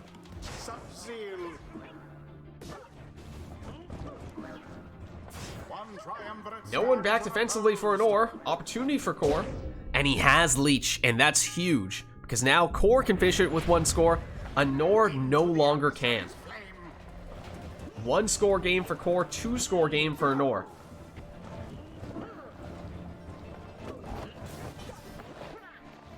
Can Palmas get the job done here? Or will it be the worm? Lady River. Core has it back. His throw, well, it's blocked. Anor does plunge here for 15, which means that it is now possible for Anor, but it once again would need to be Palmas, and after that plunge, she no longer has Lady River. Oh, but she has extra damage! She has the extra damage on her Cur, and that is enough to finish the job. GG. The rite is ended. Well played, you two. That was a close one. Until the next rite.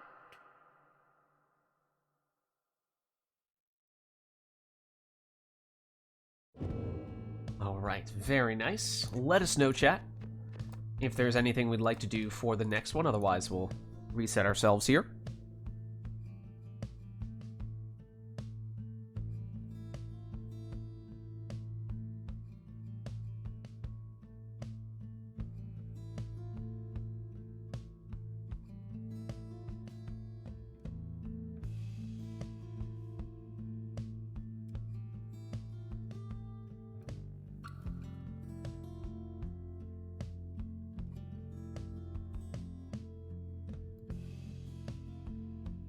Not seeing anything at the moment, though.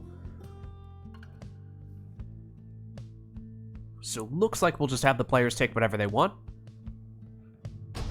Let's get started.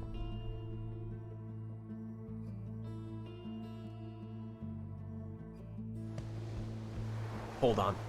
I hear water. It is the boat. Okay, so we need to ask ourselves. We did, of course, somewhat recently just have a demon showdown on the boat. That was an official requested demon showdown on the boat. Is that reason enough not to do it again here, or... I mean, there's no such thing as too many demon boat matches, right?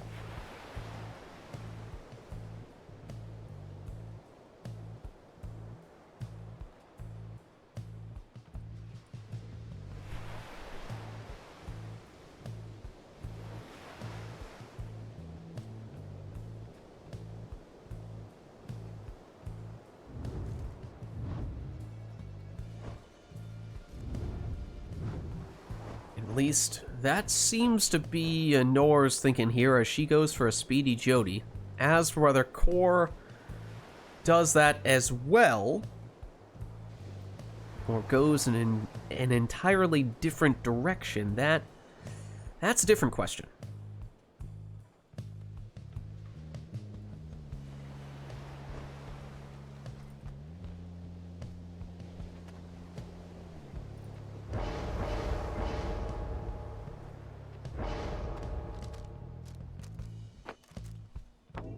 He goes Luminous Idol, saluting Pamitha, so definitely not a demon in Core's case.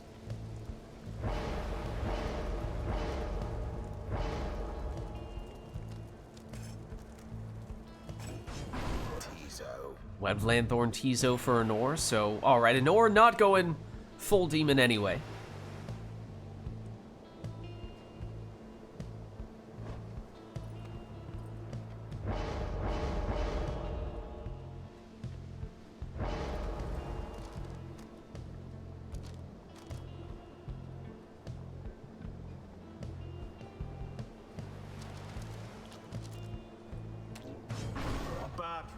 Core then opts for the Leech on Bertrude.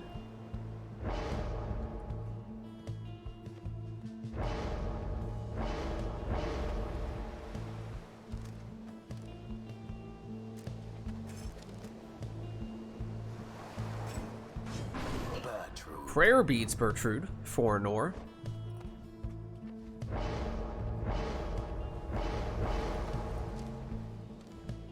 Alright, but Core couldn't turn down the Demon Boat opportunity either. He does break out a speedy Ignarius.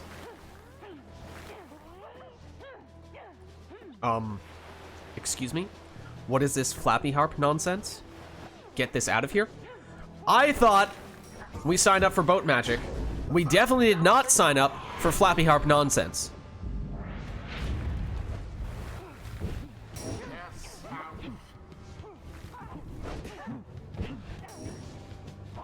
And somehow, the Flappy Harp nonsense wins out, at least on that occasion.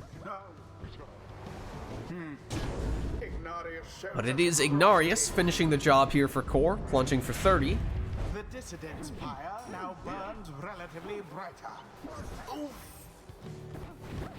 Core trying to use that Harp Salute aggressively. Set up some big scores. Pamitha gets herself into position, switches in to the Crone, but Bertrude is banished. Nor on the counterattack. Oh, had the distance, but got blocked. Pamitha goes the casting route this time, but instead, Anor intercepts and leaps in with Jody. That's another one where I wish that jump was initiated from further away, because that was some pretty serious height on that leap, but I guess we'll never know just how much distance Jody would have covered. Ooh, clever maneuver there from Pamitha. Switches into Bertrude, but Bertrude not enough time to make it in. Anor's Bertrude tries to escape, but cannot. Pamitha back at it. Ooh, back to a brazen manner Ignarius. Anor through the portal. Doesn't take her far. Ooh, but after hopping over a puddle, it's far enough to make it in. Core. Switches into Bertrude, leaps over the defender and in.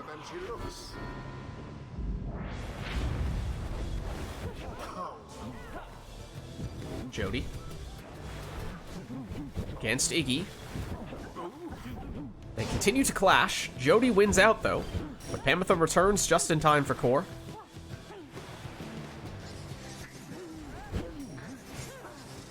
Strange harp jump. Don't see that very often. And Iggy nearly set up into a dangerous position, is in a dangerous position, but so is Anor, as she plunges with Bertrude.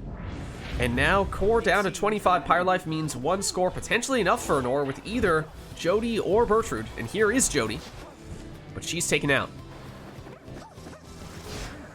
Ooh, big banishment from Tizo. Surprised the explosion was big enough to get both of those exiles on Core's end. Pamitha waits for reinforcements.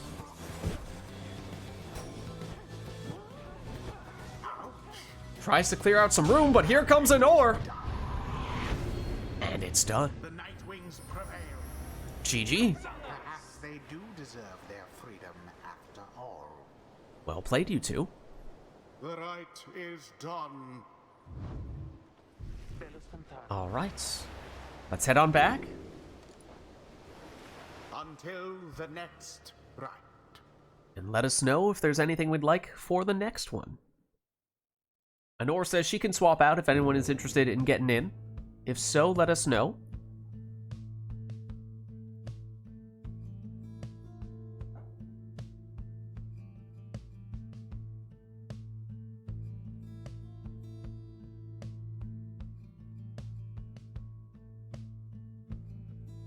We'll have to go somewhat soon. Okay.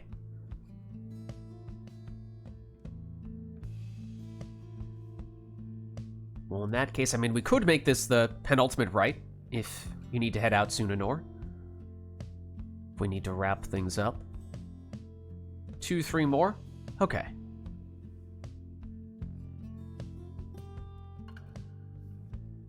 In that case, maybe we can do a couple more before the Liberation Rite. So, let us know if there is anything we'd like to see for this one. Otherwise, perhaps we'll just have the players take whatever they'd like here.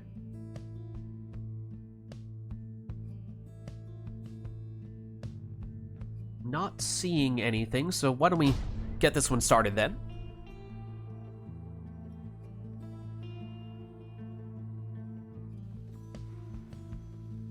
The Night Wings shall confront. I don't think we've been at the Glade yet today, have we?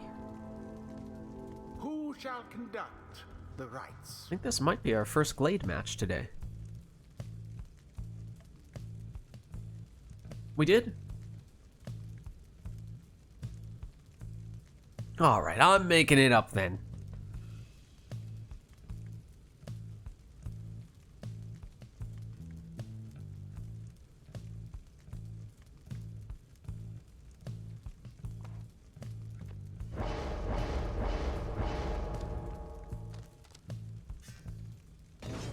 Headwind. Power casting Headwind is Anor's lead.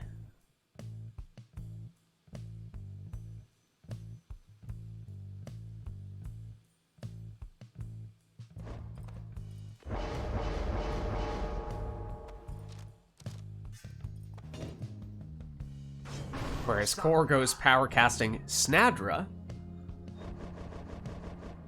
A duel of the Nomads, perhaps?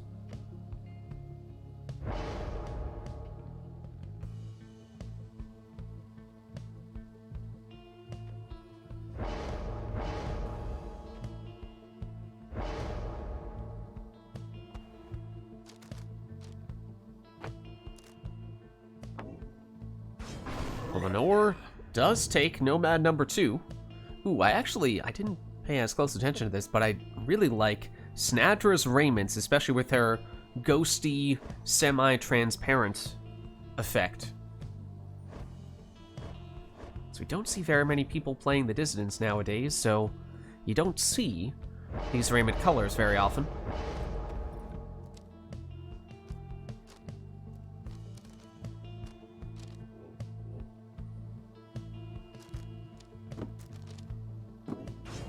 Sir Gilman. Thorned knot on Gilman, so okay. Alright.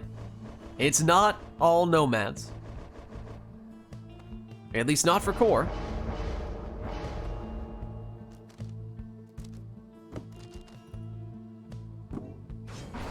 But Anor will go for triple nomad. Thorned knot on her Snadra.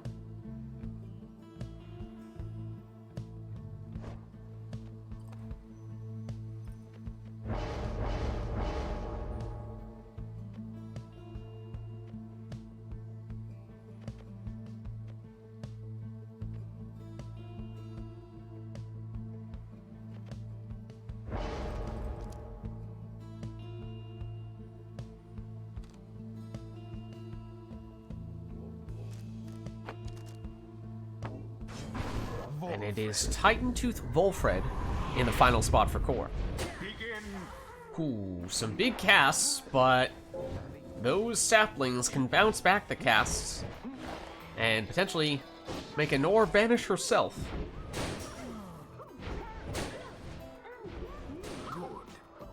Snadra going on a banishing spree here, and, well, she gets shoulder smashed.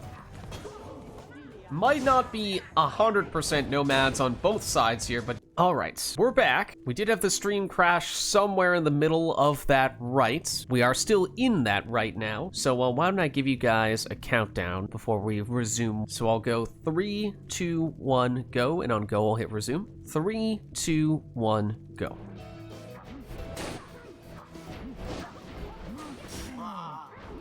So don't know exactly where it crashed, but the score is currently 29 Pyre Life for Anor, 72 for core, just in case that number might have been different when the stream had crashed. Glorious.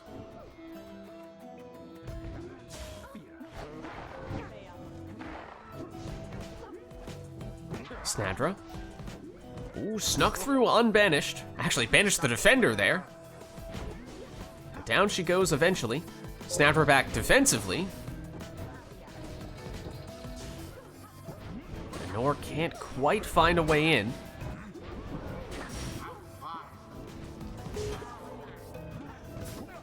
Lendl brings back Hedwyn. Although they both get banished by Snadra. Anor Snadra trying to bring them back. And does, only to get banished, and this is the nature of nomad-centric matches.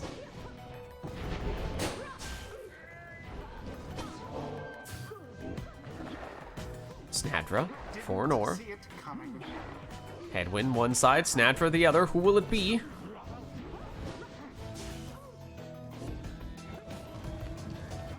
Gilman rushed down.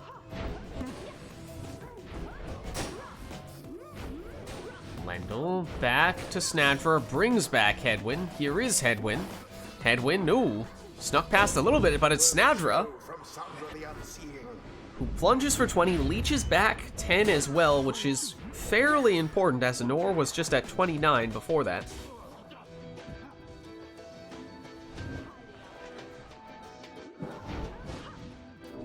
Snadra against Lendl. Rushed down. Gilman taken out. Snadra taken out, but Anor once again casts into the sapling and banished in the process as well.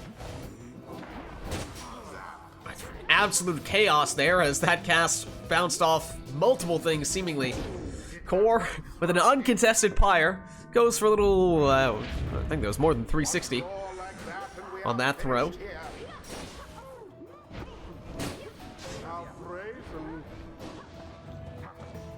Now with 19 Pyre Life, Core can finish this with one score. It would not be Gilman. I don't think Gilman has C's chance. Oh, but look at this though. Anor scores for 20, leeches back 10 as well, and suddenly the math has changed once again. And now I don't believe Core has enough damage to finish this with one score. I think it would require two. Unless there's some extra form of damage that Core has that I'm forgetting about, but I don't think he has any damage boosting things. And Anor plunges for 20, leeches back 10, and suddenly Anor's in the lead. Now Anor does not have any way to get more than 20 damage, so she cannot finish this with 1 score. It would need to be 2, but there's 1. Plunges for 20, leeches back 10. Now, does Core have any rekindling? As he does have a sap, that I do not remember. Core, full 15 damage on that throw. Still, though, requires at least 2, potentially 3 scores if it's all worm scores.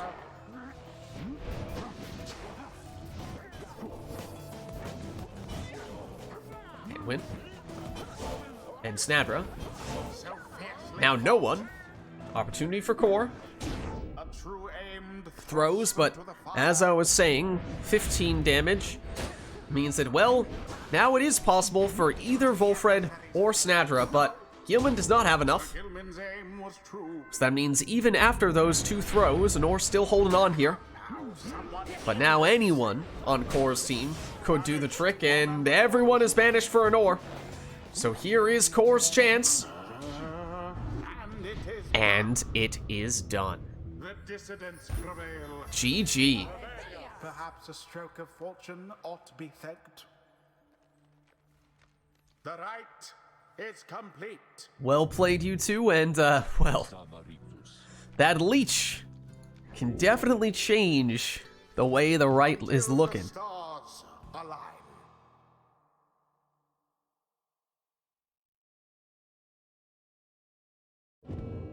Alright, so I know, Anor, you said you're gonna have to head out soon. And then the stream crashed and we lost a little time to that. Do we need to make this the Liberation Rite?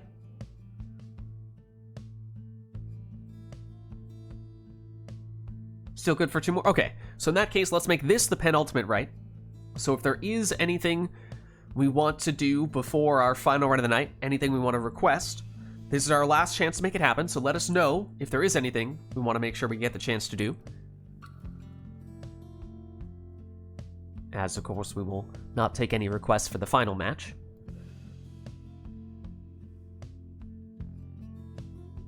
I want to do requests. Core's going for something?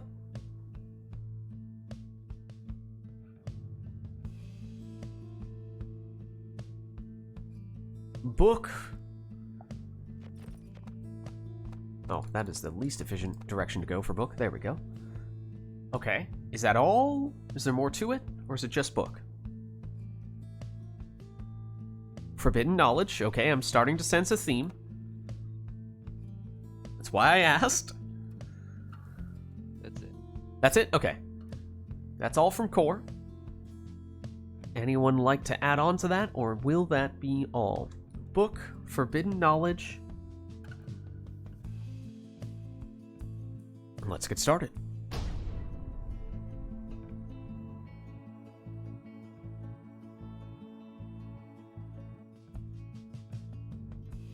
The Nightwings shall take on the dissidents.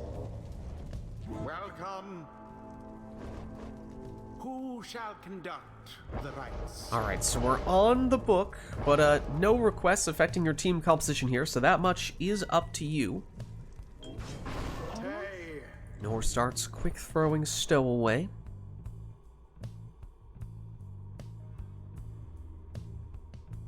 Perhaps Core was thinking the same thing.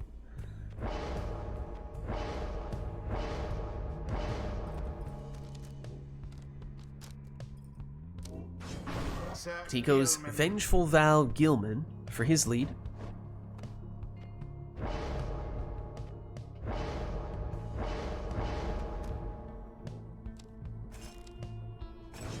Tizo. Webbed Lanthorn Tizo, second choice for Anor.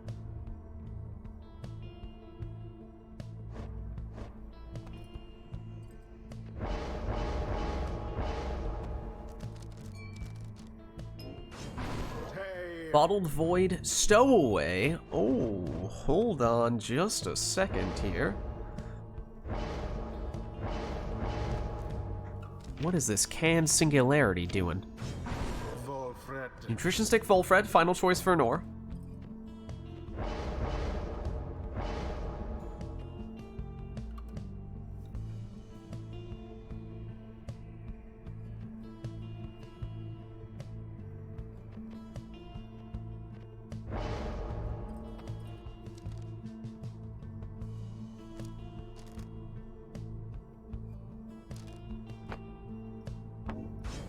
sun. Then Core goes Ashen Coal on Snadra.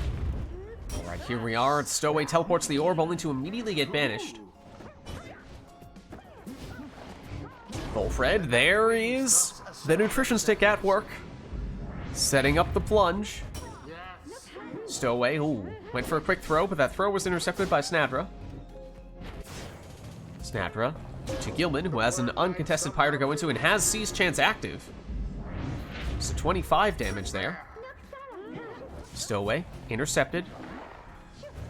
Core Stowaway. Banished. Snadra, looking to bring back the Stowaway, activates the Can Singularity. But nothing much coming of that.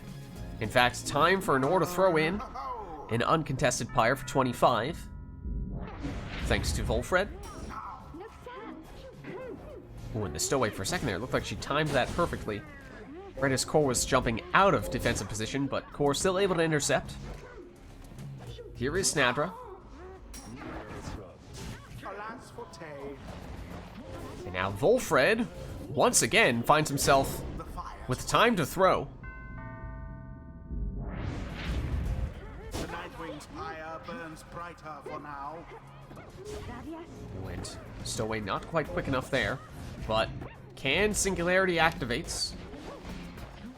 But Volfred is once again on the move, and from that range, he might be unblockable with that throw. The orb is up. Snadra, all the way through. Good for 20. Stowaway, intercepted. Core. His throw is short. Stowaway now. Ooh, throw is off target. And not quick enough on the second attempt there. Tizo back defensively, banishes one, brings back the Stowaway. Stowaway versus Stowaway. Core able to make it in. A Nor Stowaway. Once again, Core jumping seemingly just out of position, but still able to intercept and still able to counterattack here with a 9 damage worm throw. Stowaway this time very clearly intercepted.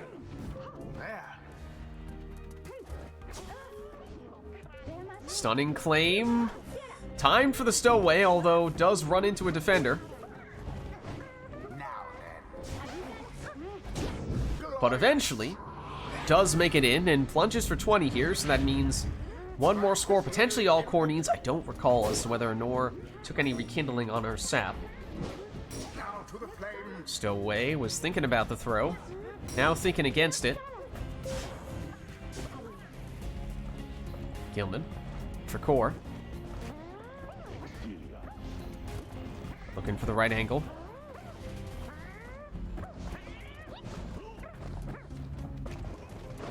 Makes his move. It does hit, but there is rekindling. It's 10. So one score now, likely all Core would need. Stowaway.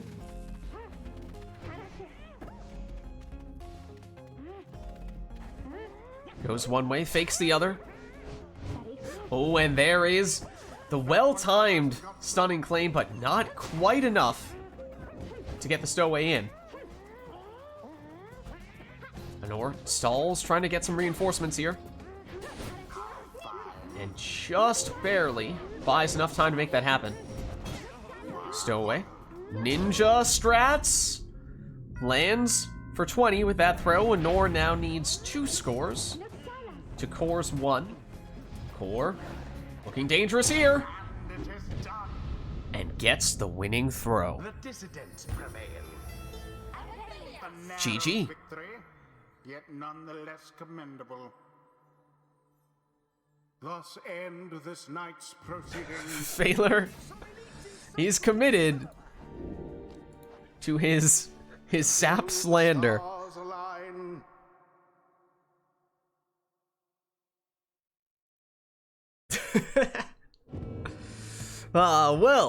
Well, it is time for our final rite of the night, our liberation rite. So that means no requests for this one. But we will be at the Fall of Solium, sermon intro on.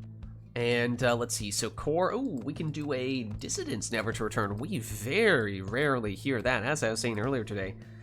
Not very often that we have people playing the Dissidents nowadays. Once upon a time, one of, if not the most popular triumvirates, but just gone out of style. Alright, so if you two are ready, let's begin.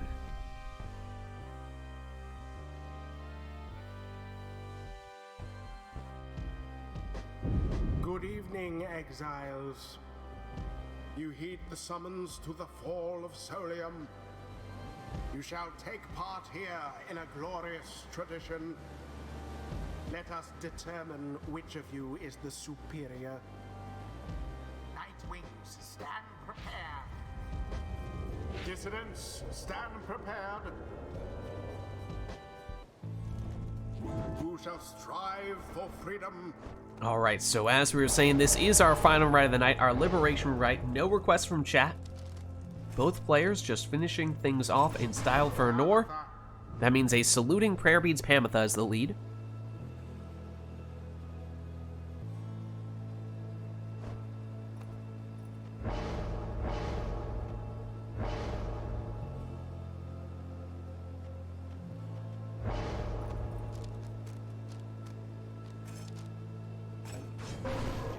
Core goes Speedy Jodariel.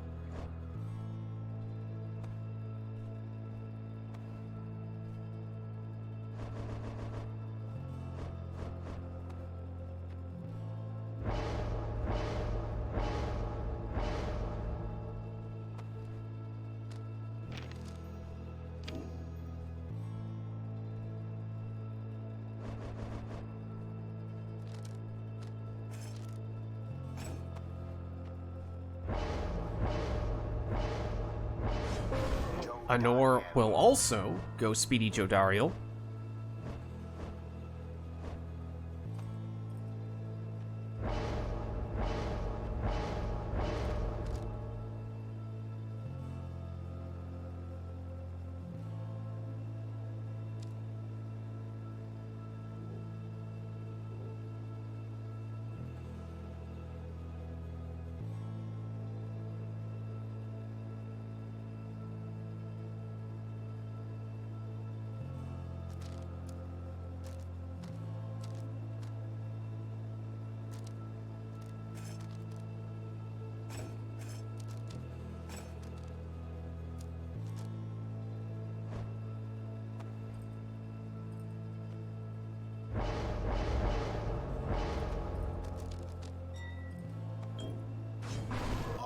Ninja Almer from Core. There is the Nutrition Stick Volfred that Anor had set up before. It's Numbing Gust and 10 Rekindling as well, I believe.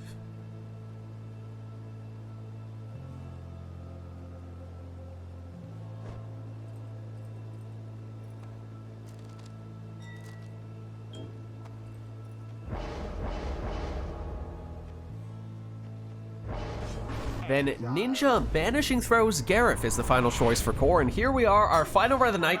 Anor on the left representing the Nightwings, Core on the right representing the Dissidents. Best of luck to you both.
banished, all of them.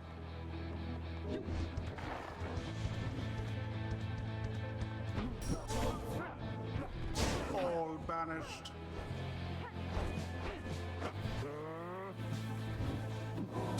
Flung with considerable precision.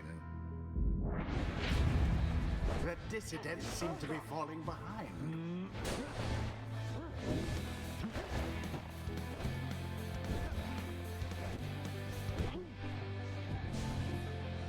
Simply monstrous. Ah. My. It has gone in. Now, end the ceremony.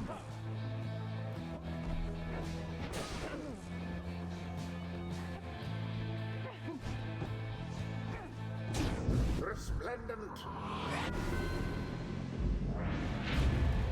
Someone prevail already.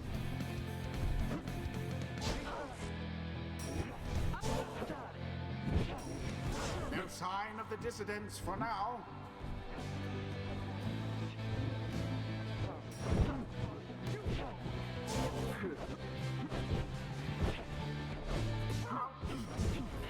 What happened there?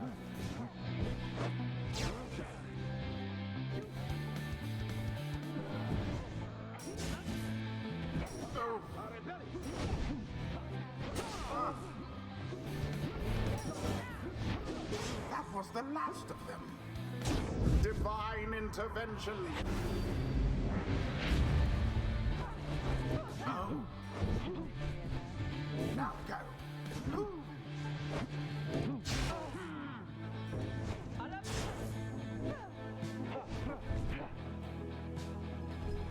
And there it is.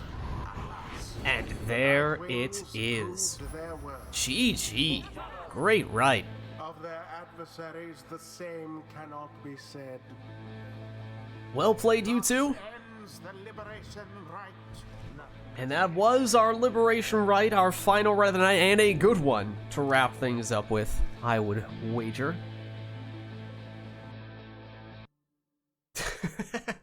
Sap 1 equals Sap good? I don't know.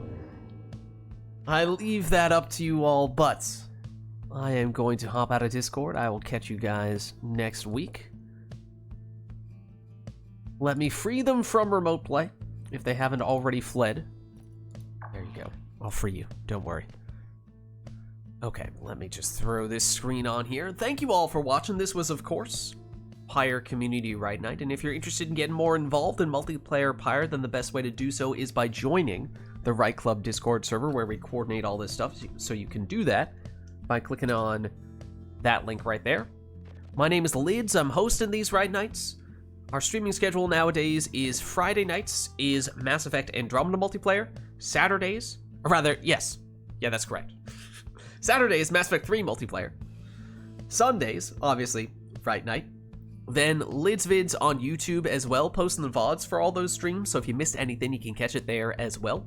Also doing some Gwent videos, the Witcher-themed card game. In fact, the final ever expansion for Gwent just came out a week and a half ago or so.